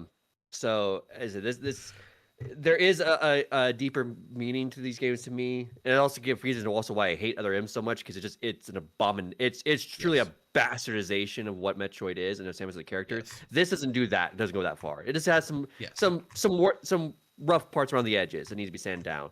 But like as I said, I totally get Armstrong in this game, how much she idolizes Samus. I get her. I understand. Um, so Miles is a little like, okay, dude, I get it. You can calm down a little bit, but I did kind of like them to an extent, because it is I did like people actually in this universe idolizing Samus, Yeah. because you should be. I know. I totally agree with that. That's not my problem. I just, if they had if Miles talked 50% less, this game would I go up like a whole score point for I, me. I think there should have been a function in the menu where you could turn him on and off. Where, like, do you need hints? No, then he won't talk. If you need hints, yes, then he'll do that thing. I think if they had that function, a lot of people's complaints would have been alleviated. Yes. But there are kind of removing the shit. There are great moments in this game still. Like, yes, the Yeah. desert overworld with the crystals is but Vorge is so cool. Yeah. Forge is pretty cool. The music, the ice area. I forget the name of the ice area, but the ice area, like going down it is kind of like, oh, it's a little creepy. And then you turn everything on, and all the monsters coming out of the freaking walls. Yeah. That is so cool. It is. That's very cool, and I'd say the mine is also really cool as well, as you get to team Yeah, up with everybody. Um, I am and I strongly think that Samus needs to be voice acted from here on in, though. In the Prime I'm franchise, in the Prime sub franchise specifically, I think we need to cast if Samus as somebody. I'm not too against that. I think the best call is if you're gonna go like back to 1 and 2 style. then no, you can keep silent because it's if you're 1 and 2 and Star Wars, just pure isolation. No need to talk. If they want to get more NPCs, I think they're gonna want to an extent. Yeah. Don't make her talk like other M. Absolutely not. She doesn't need to do that. But having her talk a little bit, I think would have done some wonders for this game. But Yes. as I said, there are some warts to it. I'm not going to deny that. But this game, I mean, I'll say this much: there is no game this year that made me smile more than this one did. Even Donkey Kong didn't, but that's because again, the attachment I have. Because Yeah. these games mean so much to me that it was like coming home again. Yeah. And that's totally fair. That's totally fair. Totally fair. All right. Well, here's the part of the show where we have the same 3 games, and what order they are in is just going to be a mystery. Um, so my number 3 is Hades 2. Hold on, my number 3 is also Hades 2. Fabulous. Okay. So then, yeah, yeah. So This is before we talk about Hades 2, okay. I submit that we do this since our number 1 and 2s are not the same. Let's okay. I agree with you. We know 3 is Hades 2, so let's just talk about Hades 2 right now, and then we'll get Well, to no, 2 and 1. I was going to propose something for our number 2s. We will just say them and then move on, so that we can have a bigger discussion when they are announced as our number 1s. I had the exact same thing because I had a Fabulous. feeling what was going to happen is Yes. happening. Yes. So Okay. let's So let's get some Hades 2 though. let's play some Hades 2. The best roguelike ever, and it's not even close. No, Um, this is the second time in a while where I feel like the sequel has perfected perfection. I felt the same way about Tears of the Kingdom from Breath of the Wild, and I feel the same way about Hades 2 from Hades 1. They took something that was objectively the best roguelike with one of the coolest art styles and some of the sickest gameplay and just said, fuck it, let's do better. And so now we get what I would say a better protagonist, better gameplay. They made improvements on the art design that I didn't think was even fucking possible because it was already so fucking sick. And literally just put out the best roguelike, not even close. There is no question. There is no competition. exactly. They had the best, most perfect roguelike, and they went, I'm gonna make that look worse. And we had the same reaction when this game went to early access. We didn't put this game in our top 10 last year because it was in early access. Like, fine, Yes. we'll trust by their word that they somehow took this early access game that's feature complete and somehow making it better. Absolutely feature complete when it released in early access in March of March of There 2024. There were it was the upper section they added because they have 2 paths now in this game versus the original 1 path. So that wasn't complete when you actually get to it, but it didn't feel like it was feature incomplete, even though it was kind of there when you do it, because that's just how long it would take to even get to that, to realize, oh wait, that's not done yet, huh? You're gonna be playing the game for 50, 60 hours before you even get to that point in the early access, and then the game's like, oh yeah, we still have a lot more coming. Like, yeah, they released 2 more weapons. They finished the upper area and added a bunch of other mechanics and stuff. Like, what's in the water over at Supergiant, man? I don't know. Like, what the hell? It's insane. Like, it's one of those things. Like, any other year, this would be win game of the year. That's how stacked this year was. Yes. Like, it's fucking insane. But yeah, no, Melanoid is arguably a better protagonist than Zagreus, and I'm like, how the fuck do you do that? You know, I'm not gonna call it because the villain in Hades 1 is to Hades himself. He's not really a villain per se in that one. Whereas Kronos is absolutely a villain in this. Yes. Like, he is, like, I will say the one aspect I guess you could argue is worse than this one compared to the first one is the first one's plot is a bit more nuanced because it is a family quabble. This is still family quabble, but this is fate of the world at stake. Yes. Kronos is absolutely trying to do the wrong thing. Yeah. You know, Hades is like, so if you want prefer like the more nuanced family quabble storyline, I can understand that for Hades 1's plot. But I mean, that's we're splitting hairs because it's not like this doesn't do its plot incredibly well. Yeah. Yeah, I I don't know how else to put it than you perfected perfection. I really don't know how Yep. else to put it. I love Malinaway. Her design is super fucking sick. Um, I think that just every decision in this game was obviously made with clear focus and so much passion and love for it. You just it's just again it just pulls you in and holds you tight and you just you can't escape it. I know that you just like we said with ball pit, like Hades 2 is super addictive. The It was gameplay is so much fun that when you die you're like, all right, let's go again, let's go again, all right, let's go. during the time when this actually released this year. I was because I just said I played Death Stranding 1 this year too to get to Death Stranding 2. I was trying to play Death Stranding 1 while I was playing, when Hades 2 came out. And I'm like, okay, I'll bounce between the two, play some runs in Hades 2, get to back to Death Stranding 1, and that never happened. Hades 2 was like, one more run, just one more run, just one more run. And by the time I'm like, I'm just gonna finish this game before I get back to Death Stranding 1. Yeah, Because it is always just one more run. I can do it again. And even now, I bought the Switch 2, and I'm like, I want to put it back to it. I want to do more runs. yeah. It's just so good. I I think they perfected the weapons. Every weapon feels so different from each other, and like actually like satisfies a niche.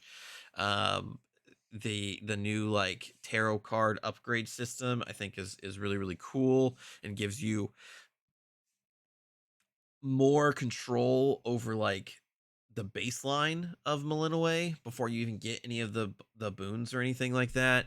So they just made a bunch of smart upgrades and smart changes that made this one even better than the first one, which was already such a high bar to clear. I like if you're making a roguelike right now, God uh help you. yeah, God help you because They took a if somebody picked up Hades 1, they were already getting a better game than you. But now Hades 2 is even better than that. they looked at a 10 out of 10 game and Hades 1 and go, I'm gonna make that look like a prototype. Yeah. Yeah, they Oh, really it, did. And it's succeeded. They and this that's the important part is of this is they succeeded in doing that. it's crazy. Like hats off to Supergiant. I mean, whatever you do next. If you do Hades 3, I'm definitely there. Whatever you do next, I'm there. You customer for life at this point. Yeah, it would be interesting to see what they do after this, since they've been on the Hades train for the last like 3 or 4 years. So it'd be interesting to see what they do next. Yeah, obviously I'm there day one. Um, I know it's going to be a good game. I feel like Supergiant has definitely ingratiated themselves with, if your name is on this, I will buy it because I know that it's quality. So Mhm. so yeah, hats off to them. Um, so we'll move to number twos. Like I said, we're just going to mention them and then we'll glaze them when each of them give them the number ones. So Yeah, my number two. Oh, go because ahead. the funny outcome I was thinking was happening is happening. Yeah. So my number two is Dispatch. My number 2 is Expedition 33. Fabulous. We could talk about those in a little bit. So let's get into some honorable mentions here. There were a lot, so I'm gonna rapid fire a couple and then talk about a couple. Well, let me rapid fire a couple, you rapid fire a couple, and then like maybe pick like two that you want to like further highlight and talk about. So rapid fire here. Like a Dragon, Pirate Yakuza, didn't finish it, had a really good time with it. Just some other games got in the way of that. Um, Final Fantasy Tactics, Evil's Chronicles, Ooh. voice acting in the game is fantastic. Pipistrello and the Cursed Yo-Yo. If you like old school Zeldas, like this game is super good. This was floating around as my top 10 and I just couldn't give it to it. Um, just because I think South of Midnight left more of an impression. But I will say Pipistrello was the first game that I played and finished on my Switch too. So there's always going to be a memory there. And then Peak. Peak is so much fun, dog. I've heard nothing but good things about Peak. I've heard nothing but good things about um, Peak. I bought it for a group of my friends and I to play, and it's so funny. Like that game is very very simple, but when shit goes wrong, it goes really wrong, and it's really funny. I wanna try um, it. I do wanna try it. so I do have a couple that I want to call out, but you can go ahead with your rapid Eh, fire if you've got a few. Yeah, a few. So there's a couple racing games. I'll do the racing games first, and then we'll go back to you, and then I'll do a couple more of mine. Yeah. The racing games I want to point out are Kirby Air Riders and Sonic Racing Cross Worlds. Both those games really stepped up to the plate. In the fall of one other racing game we'll get to in a bit. Um, if that's a hint for Yeah, I mean, that something. tells me everything I need to know about what's gonna happen after this. All right, go. But yeah, those two like they're super solid. Both have their uh points. Like Kirby Air Riders is one of those games that it is you can feel is very easy to learn. It's super easy to learn, but you can tell with this thing it's hard to master. It earns that so much just big a cast. The track design is beautiful. Sakurai, I mean, Sakurai outdid himself with those tracks, and honestly. I will say though, Sakurai with the your menu design, it's a little copy and paste of the Smash Bros.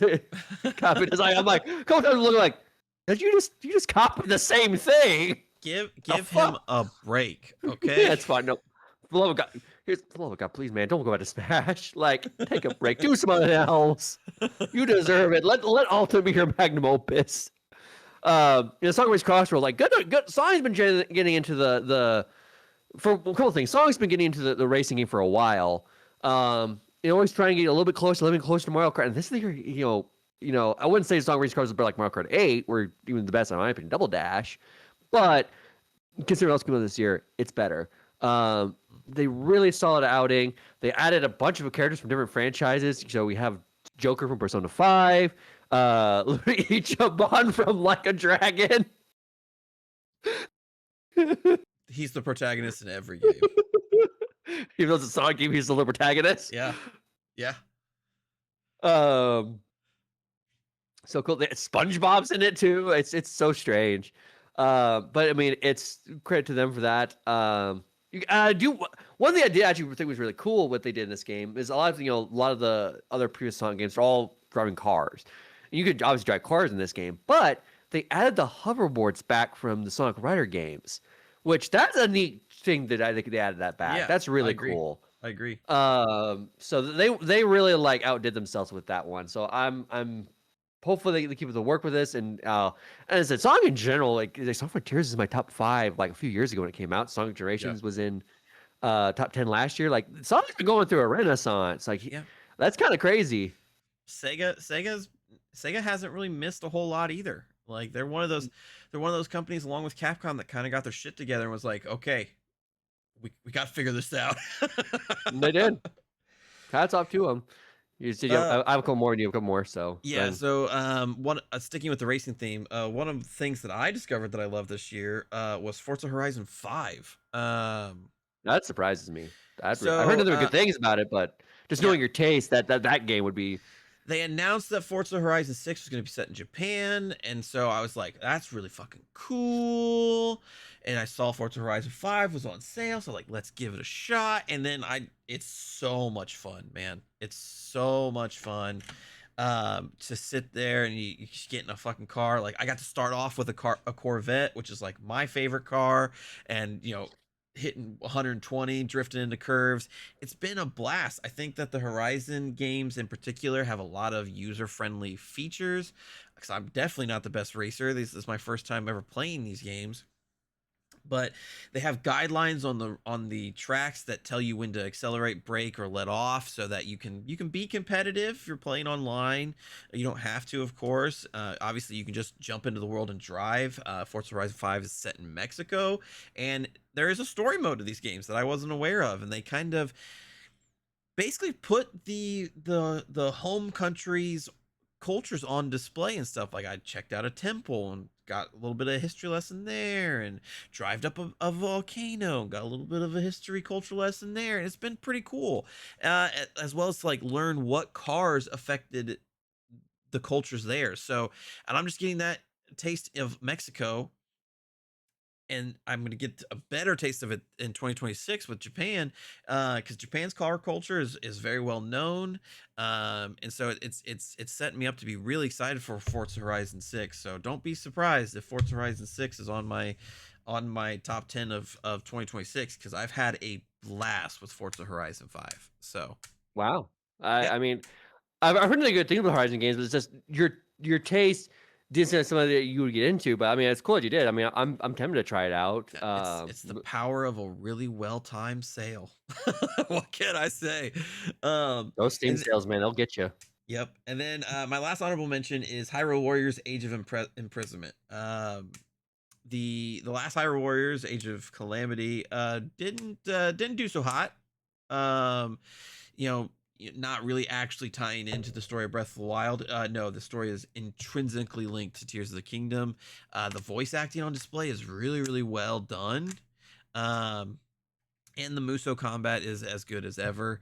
But they incorporated the Zonai items into the combat, and I think that's really, really fun, and they did it in a really, really cool way. So I'm nearly finished with Hyrule Warriors. I didn't finish it, so I didn't put it on the list. But it's pretty solid. It's pretty solid. Mhm. So It's, that's my I'm last glad. honorable mention there. I'm glad to hear it. It's not like the first Horror Wars. We're able to connect to it as much, so that's good. A couple more. So I won't go into too much detail because Date Everything with me as my old mentions. I didn't finish it, so I didn't enter it. But we did talk all about it. So yeah, no, really good. Check that out.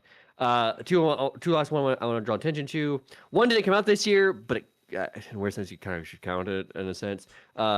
Legend of Zelda: Echoes of Wisdom. I didn't never finished it, but that game's super solid on the Switch Yeah. 2 because Switch 1 it runs like doggy doo doo for some reason, but the Switch 1 was just dying. So at that point, it's like, Yeah. I don't know how it didn't run well, but that's just the Switch 1, I guess. Switch 2, game's locked to 60. It plays like a dream. Super fun. I'm not, I said before on the channel, I know you might know my opinion on it, but like I'm not huge into the Breath of the Wild Tears of the Kingdom formula. I like the formula they got here in the traditional Zelda, and it just does that so well. It does borrow a couple things from the Tears of the Kingdom, just the building set because you can kind of stack things in a weird way. But I like the ingenuity of how it is. It keeps it a little bit more in the pocket versus Breath of the Wild's like here's the keys to the kingdom, just do whatever you want to do, Yeah. type of thing. I thought it was really cool. I really enjoyed. I want to get back and finish it. I never did. And the last game I want to throw in is Absalom. Um, I didn't finish it. I'm playing it through with another friend. To be frank, I 100% believe the game is solid. It's a roguelike beat 'em up. When I heard Okay. that's what it was, I'm like, there's no way those two genres don't work well together. That sounds like it would work perfectly, and it does. Yeah. I just didn't finish it. I 100% honestly, if I did finish it, I 100% think Absalom probably would have knocked out Ball Pit despite Ballpick being so good as it is, I think Epsilon just has the things that appeal to me a bit more. But again, didn't finish it. But I think if I did, it could have gotten into the top 10. Maybe even could have climbed higher into the top 10. Honestly, because That's it's fair. really good. This year was a stacked year. It was a deceptively stacked year. Like it just was. So let's talk about some disappointing games. I got two. Um, you have two, yes, right. Also, I'll knock mine out. And we can talk about yours. Mine. There's a game that's absent on here. If you haven't heard me mention it yet, my disappointing game is Monster Hunter Wilds. From That's calling my shot to being my game of the year to my most disappointing. What a fall from grace. wow, Um, wow. That's so I think the gameplay is really, really solid. I like a lot of the features that they added to it, like the mount bird things that you can and you can bring a secondary weapon with you. All of that's fantastic. The core gameplay is as good as it always has been. The new monsters I think were really, really cool. Although I think they didn't stick to enough of the mechanics around the new monsters. Um, there's like one of the monsters early on that's a pack monster, but every time after you fight him in the story, he's not a pack monster anymore. And it's like that was the whole cool thing about it that we gave up for some reason. A lot of the reason why this is my most disappointing game. For the first off, it's a game that demands to be played cooperatively, but you have to play 4D chess to get somebody in a lobby with you. It's the most asinine, stupid thing on the face of the planet. Because this is the first one that's been crossplay, and I do appreciate that step forward. Why didn't you just have us make a Capcom account and I send a friend request to a person's Capcom account and invite them to the game? Like every other crossplay game does on the face of the planet. Street Fighter 6 is a Capcom game and it does that exact thing you want it to do. but here I am, I have to invite you to I have to link our characters, and then I have to bring you into my environment, and then I better not be playing a quest that you haven't seen yet, because then you can't participate, and it's just so much stupid shit. They nailed the inviting a person mechanic in Monster Hunter Rise, so all we needed to do was just add in the crossplay, and a Capcom account would have done that. So it's just a bunch of mire that just makes the game not really fun to play.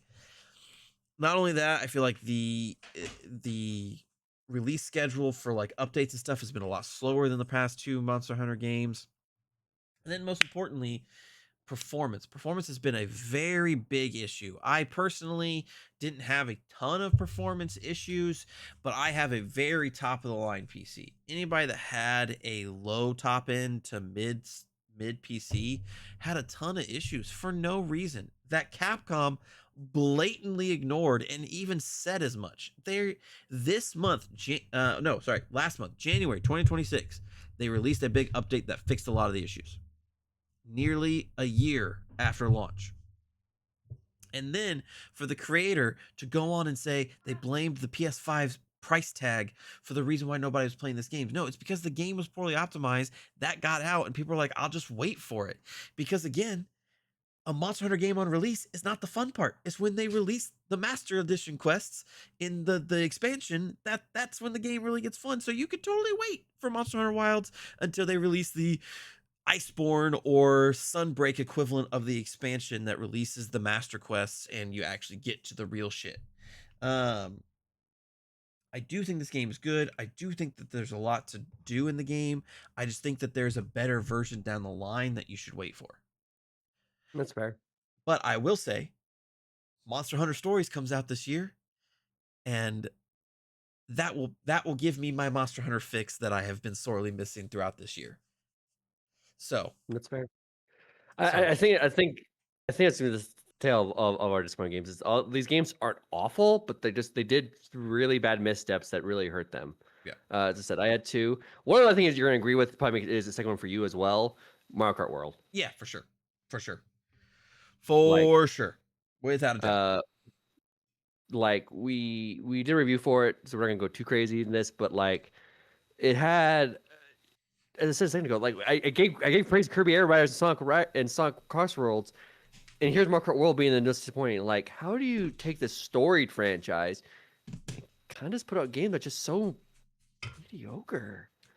Like the open world idea is interesting, but like you just praised Forza the High Heaven, which is an open world racing game, and it just doesn't do anything that Forza does that makes it successful. It's the Yeah, open world is empty.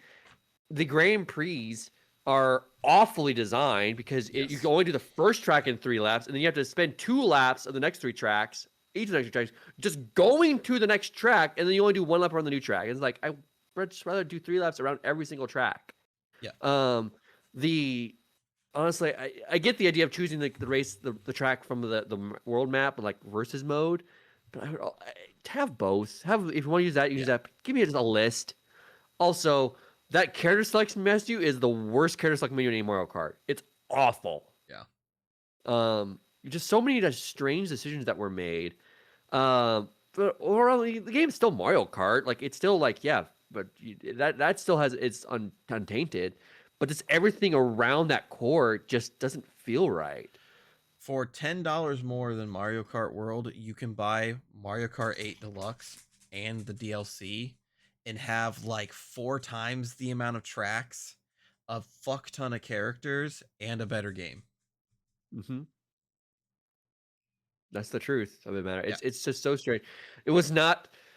I understand the logic of releasing Mario Kart World with the Switch 2. I get it because for that was sure. that was Switch One's release. That was Switch One's most best-selling game was Mario Kart 8. And Mario Kart World is still his best-selling Switch 2 game at this point, and it's going to be at this point forever. I don't think anything will catch up to it, not even a Pokemon game, because it's just Mario Kart. Yeah, But it's not worthy of it. Mario Kart 8 was worthy of that. yes. World is not. Mario World Kart is 8 was worth coasting. Mario Kart 8 was worthy of that when it released. And then they gave it a huge amount of DLC post launch that literally wrapped up in 2024 4, I think, was when the last DLC for Mario Kart 8 released. So like it's just a better buy to just buy Mario Kart 8 Deluxe and the DLC. $10 Mm-hmm. more. Mm-hmm. It's just it's this one that Mario Kart World is coasting off the Mario Kart's good name.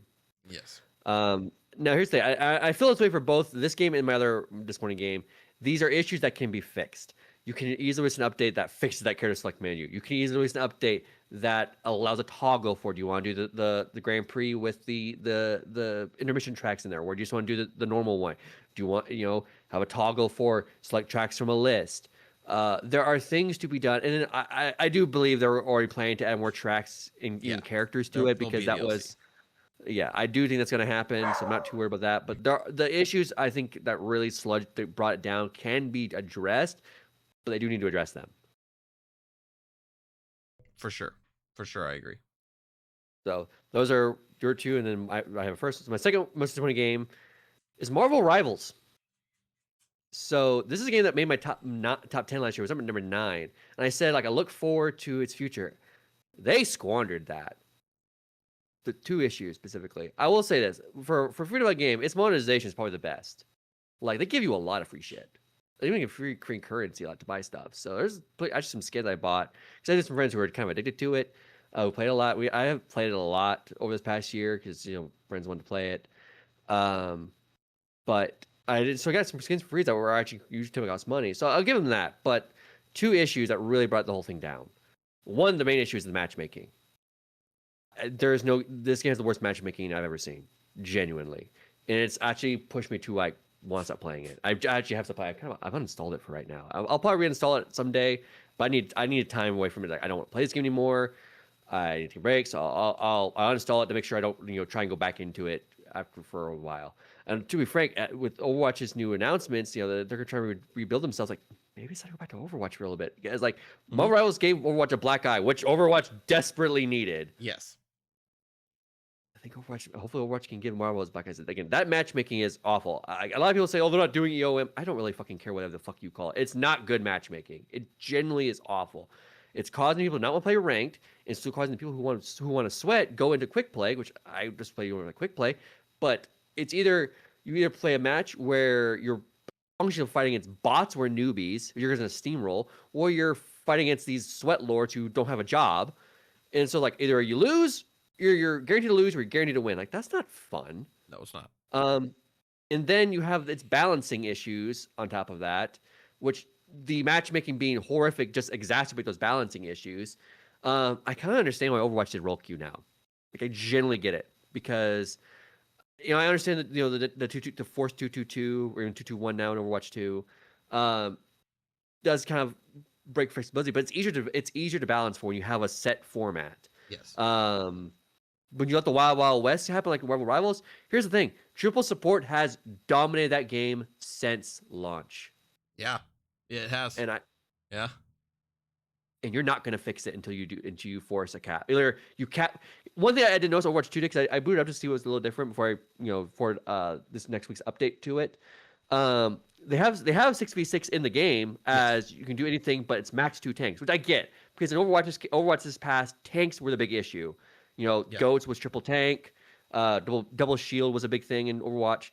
Yes. So I get the 2 tanks. So Wireless should probably do a similar thing if you want to keep the flex to an extent to support max. But I say maybe just 2-2 is a better option. Because I think one thing I talked about with some other people before is Rivals' ultimates are nukes. Yeah. You hit Q for a DPS and they kill everybody.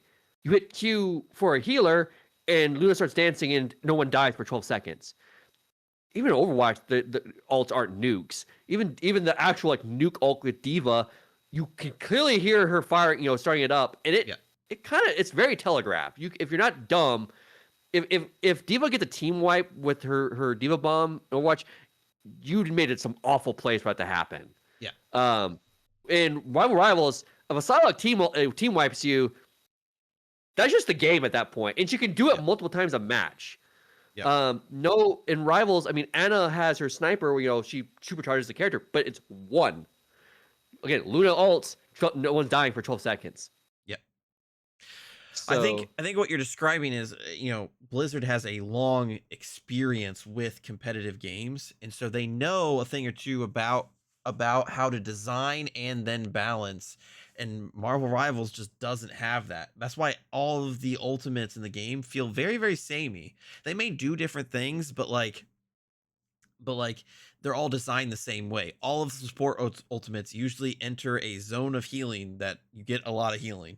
But when in Overwatch, there are some that are zone of healings, but there's some that are targeted, like super targeted healings, or they give a buff, or they stop you from dying, or so like there's more nuance in Overwatch that I think you're not seeing in Marvel Rivals because of the differences in expertise. yeah, well, so even like like you mentioned the heal zone, like Zenyatta's is a heal zone, but like when he's not ulting, he's not the best healer honestly in that game. Whereas like the characters who have support ults like Luna, she's one of the best healers in the game. Yeah, So she's just and not. there's still counterplay. Like he's immortal, he's healing everybody, but you can still knock him away from his team. Like I don't think you can do that with Luna.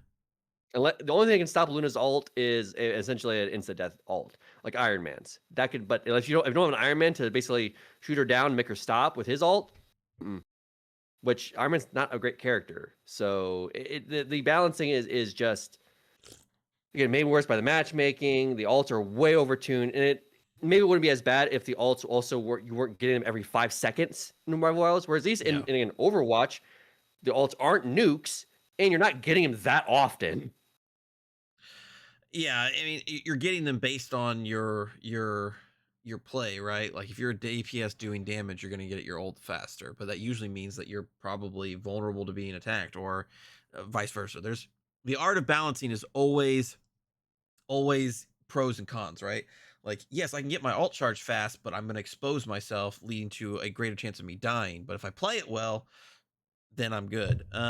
So it just sounds like there's not enough in that. I haven't played Marvel Rivals since January of last year for the most part. So, um, No, I'm very interested to see what Overwatch does. yeah, I mean I'm not Overwatch has had its problems over its 10-year history. It absolutely has. But with that you kind of you I understand their ups and downs, and they've learned lessons. Rivals needs to learn some lessons because the despite its monetization actually being good, it's the actually playing the game feels miserable. yeah, yeah, So you have a great monetization. I just don't want to play it. yeah, which just goes against the good monetization. Hmm.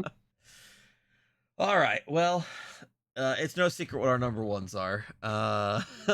So Let's glaze some. since Let's glaze these games again because we've been glazing them yeah, for months. we'll just go ahead and start with my number one since you have it on the background there. My number one game of the year this year, Clair Obscure Expedition 33. I absolutely love this game. Oh yeah, your one I game of the year. Go ahead. Go yeah, ahead.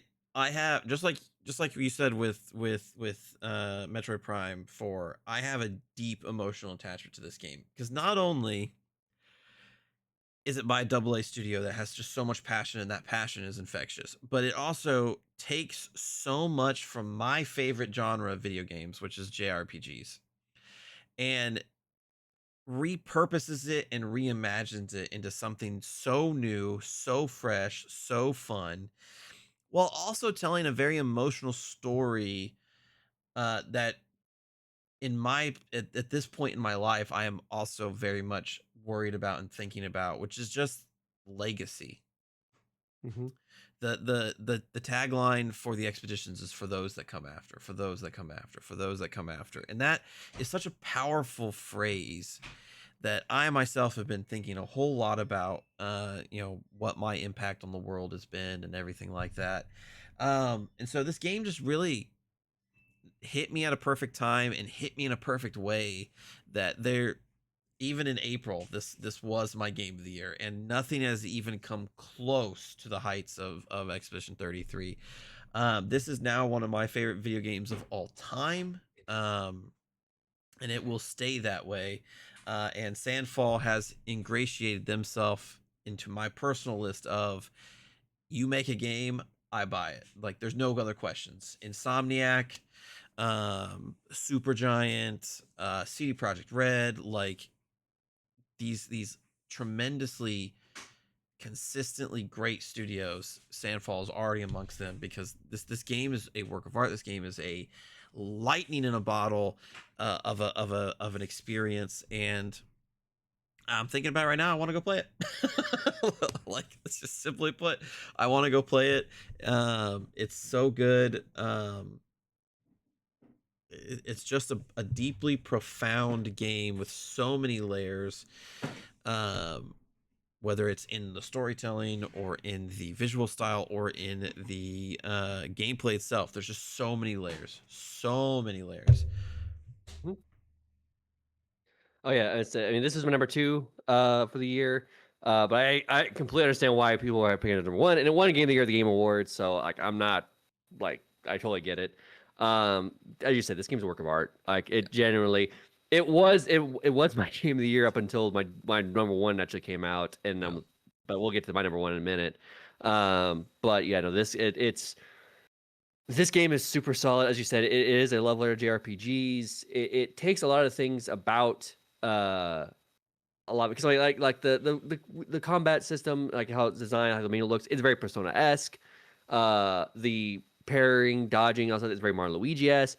But hmm, they just take it and blend it all together to create its own thing. Uh, and obviously, the biggest thing is the story. The story is immaculate. yeah, The fact that it has you in tears and 30 minutes in for characters you don't really know, it's just a testament to how good this game's writing is. yes, Um, the performances are great. I mean, obviously, we got our best performance winner at the Game Awards, Jennifer English for Mael. But honestly, Ben Stark could have easily taken it too yeah. for Verso. But you also had Andy Serkis for Renoir. Renoir. He wasn't even nominated, but actually he should have been. Charlie Cox for Gustav. Um, and then I don't Oh, really know his what's name. his name? You're talking about Minoko, aren't you?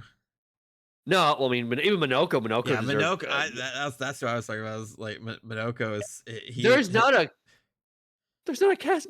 There's not a cast member in this game that didn't deserve some award for their job. Lune and CL, their actresses did a phenomenal Yeah, job. Everyone about their game. Kirsty Ryder for Lune, Shalyn Nix for Seal, and Rich Kibo for Minoko. Um, just all of them are fucking brilliant.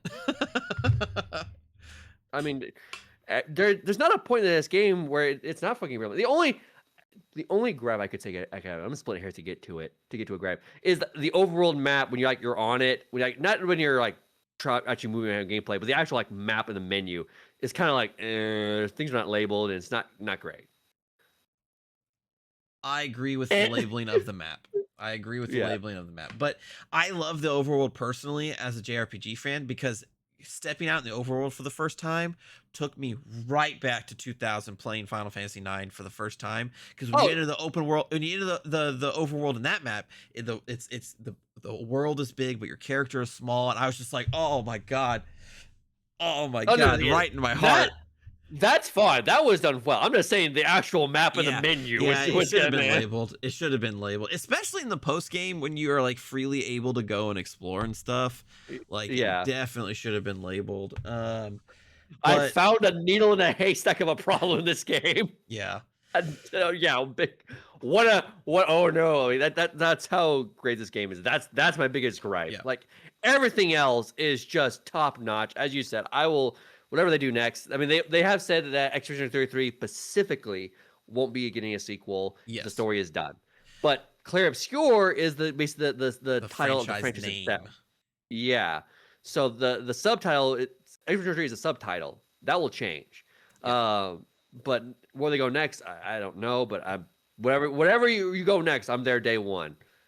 I've noticed that several of my games this year that have been in my top list have shown off cultures. So South of Mhm. Midnight showing off the Creoles, Deep South culture, Seance of Black Manor showing a lot of Ireland's folklore, and Expedition 33 was made in France by French people, and they put French culture right in front, and I thought that was also very awesome. Um, I love this game. I love this game. It is on my list of my top games of all time. I would probably put it, honestly speaking, at like number 4, I think. I think that that's where Wow. that one would land, because it goes Final Fantasy 9, Persona 5 Royal, Spider-Man, and then I think Expedition 33. Wow, I I that's just impressive. I just love JRPGs, and this Sandfall obviously did too, and that's why they made this just beautiful game that I just felt so close with while playing it. I have not stopped thinking about it since.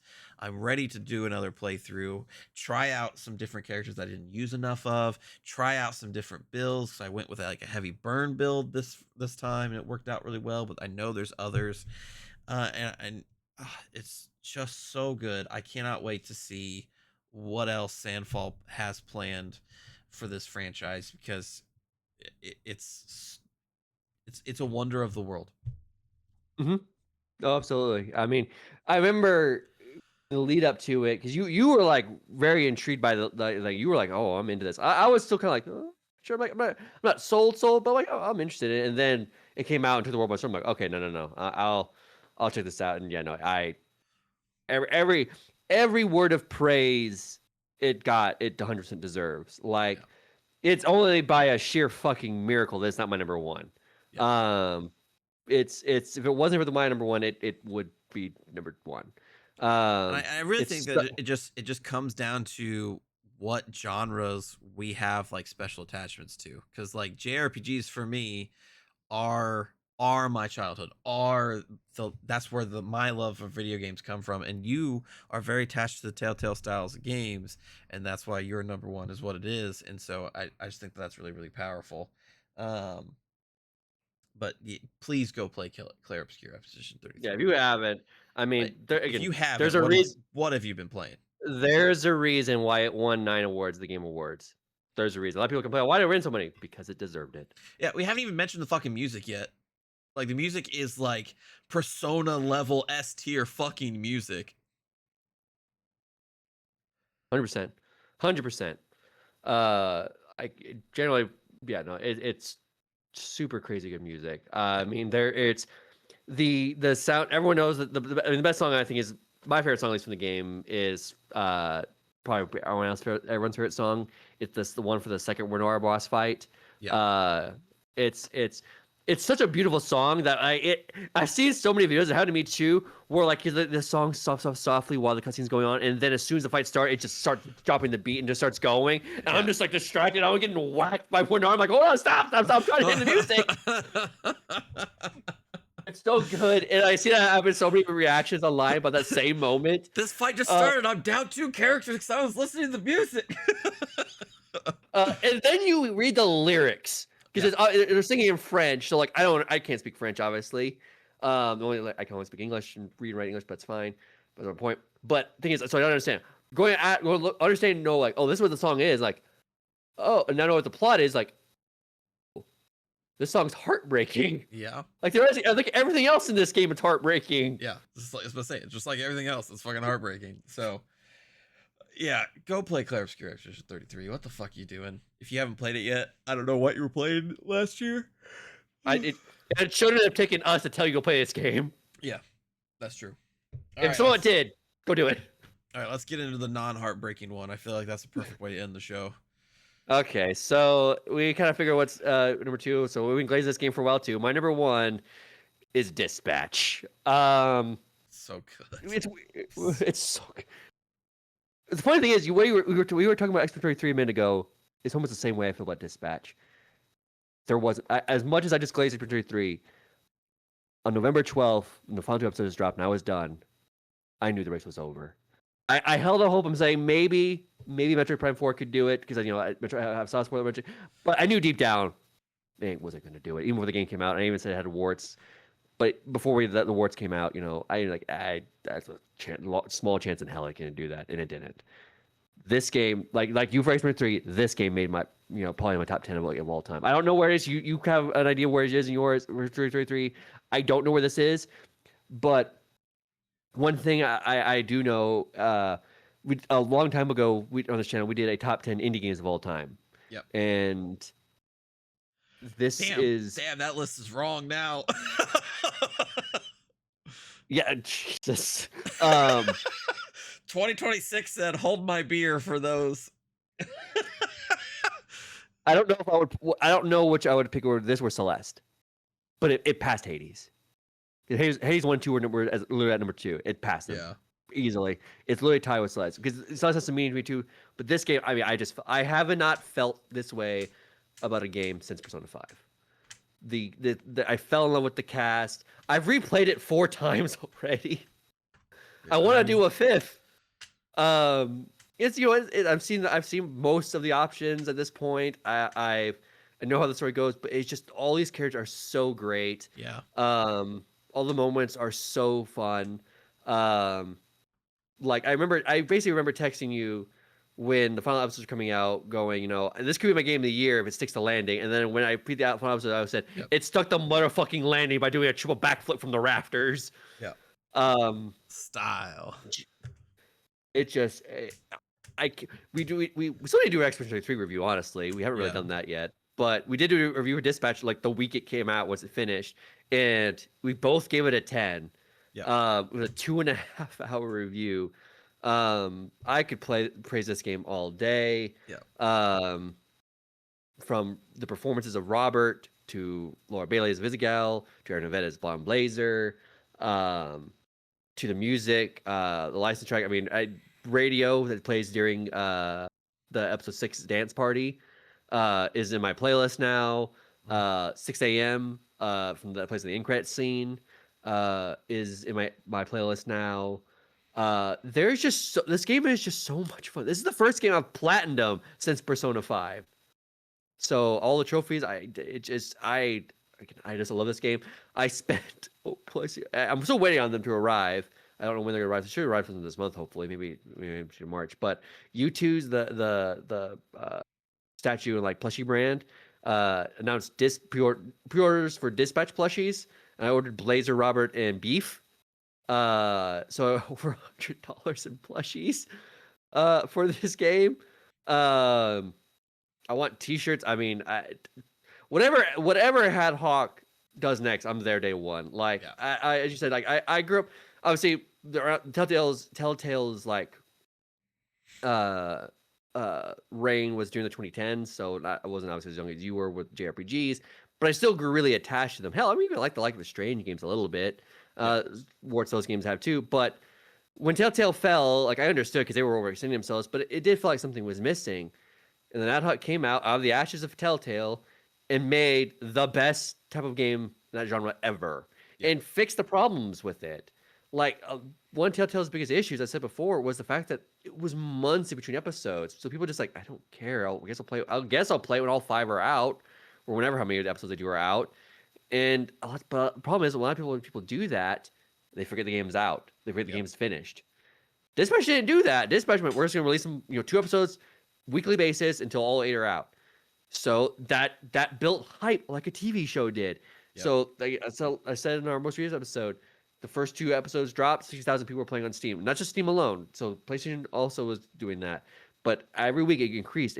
So by the end of it on Steam, it was 260,000 players playing concurrently for the final 2 episodes. For a game like this, like this is like not a genre that does that well. This is a very niche genre. And it sold its 3-year pie in the sky sales plan in 3 months.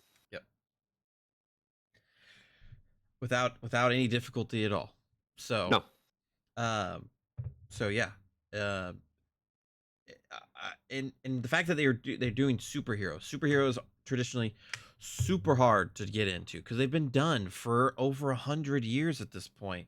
But here comes Ad Hoc with this fresh new take on the superhero genre, with these characters that are all extremely human. All of them have fears, all of them have desires, all of them have personalities, and it just all works so well. Yeah, I can't wait to see what else they do. I hope that they're I know there's going to be more Dispatch because they've already said that they will be returning to Dispatch after they do Critical Role, which I think is also going to be fantastic. Um, so yeah, no, it's just fantastic. I can't stop thinking about the fact that our top indie games list is just fucking destroyed. Because I mean, I do. on my I list alone, indies one, two, three, four, five, six, seven, eight. I have eight indies listed as part of my top 10 and like mentions and everything like that. So like shit, dude. we've been saying this for all year. Double A's and E's were the dominant force this year, and it shows. I I also do think it's kind of funny that there's a way because we've never actually like well in terms of being YouTube, we've never actually agreed on a game of the year. I think our actual like, year we agreed it was like Fire Emblem back in 2019. Yeah, probably. Um, but we weren't doing YouTube back then. Um, but we never actually agreed on a thing with the YouTube channel. I just think it's funny. This is the closest we've ever been to agreeing. Yeah. But this literally, your number one is my number two, and my number one is your number two. And our That's number honestly threes were this and our number threes were the same. I honestly think this is a funnier outcome. Yeah. Yeah. But yeah, I mean, I should tell you what those about these three games. Like, just all these three games deserve your money. Yeah. Um, And go more out and importantly, play your them. time. Yeah. As I said, I've done this game 4 times. I want to do a fifth. Uh, this is a world I want to hop back into. I want to see more of this world. You know, there are things Bomb Blazer like episode one. Blazer says, I'm too drunk to let you know my origin. And she never tells you origin of the game, so I want to know like what's her origin. Yeah. I want to know more about like Robert's past. I want to know more about the Z team and what led all them. Like, I mean, everyone wants more Malevola. Yeah. Uh, I have a Malevolous t-shirt. So yeah. yeah, everyone wants more Malevola. I want more Sonar. I think Sonar's hilarious. Yes. Um, I want to know and more about Robert's family too. I think that would mhm. be incredible to learn more about. I want to see Phenomenon actually playing Magic. I want like everyone else. I want like a just a dispatch mode where you can just Yeah, play the thing. like an endless So, mode. hmm Yeah, there's just so the fact they took a almost a throwaway mini game in a sense of the dispatching segments and made it just so addicting yeah, it's is good. It's crazy. really well designed. I wish that they would give us an endless mode and update it with some of the other characters as like dispatchable units with their own powers and stuff. To maybe you have to select like a team of 6 and then you go into the mode or something. I think that would be really cool. Um, I mean, a game is good when people want more of it. Like Hmm. that's the bottom line. So Yeah, no, crazy turn of events this year. yeah, 2026. It was a no, sorry, 2026. 2025 was a great year for video games. Let's see what 2026 has to offer. I think 2026 has the potential to be just as good as 2024 and 2025 and 2023. We'll see. But it certainly could be. There's so much unknown for this year, and we have all of that to look ahead to as we go throughout the year. So let us know in the comments. What was your game of the year for 2025? Was it Dispatch? Was it Claire Obscure? Was it some other game that we've never heard of? Let us know so that we can hear of it. If you picked up any of these games from our recommendations, let us know in the comments. There's a lot of great ones on this list. Honestly, too many great ones on this list, to be honest with you.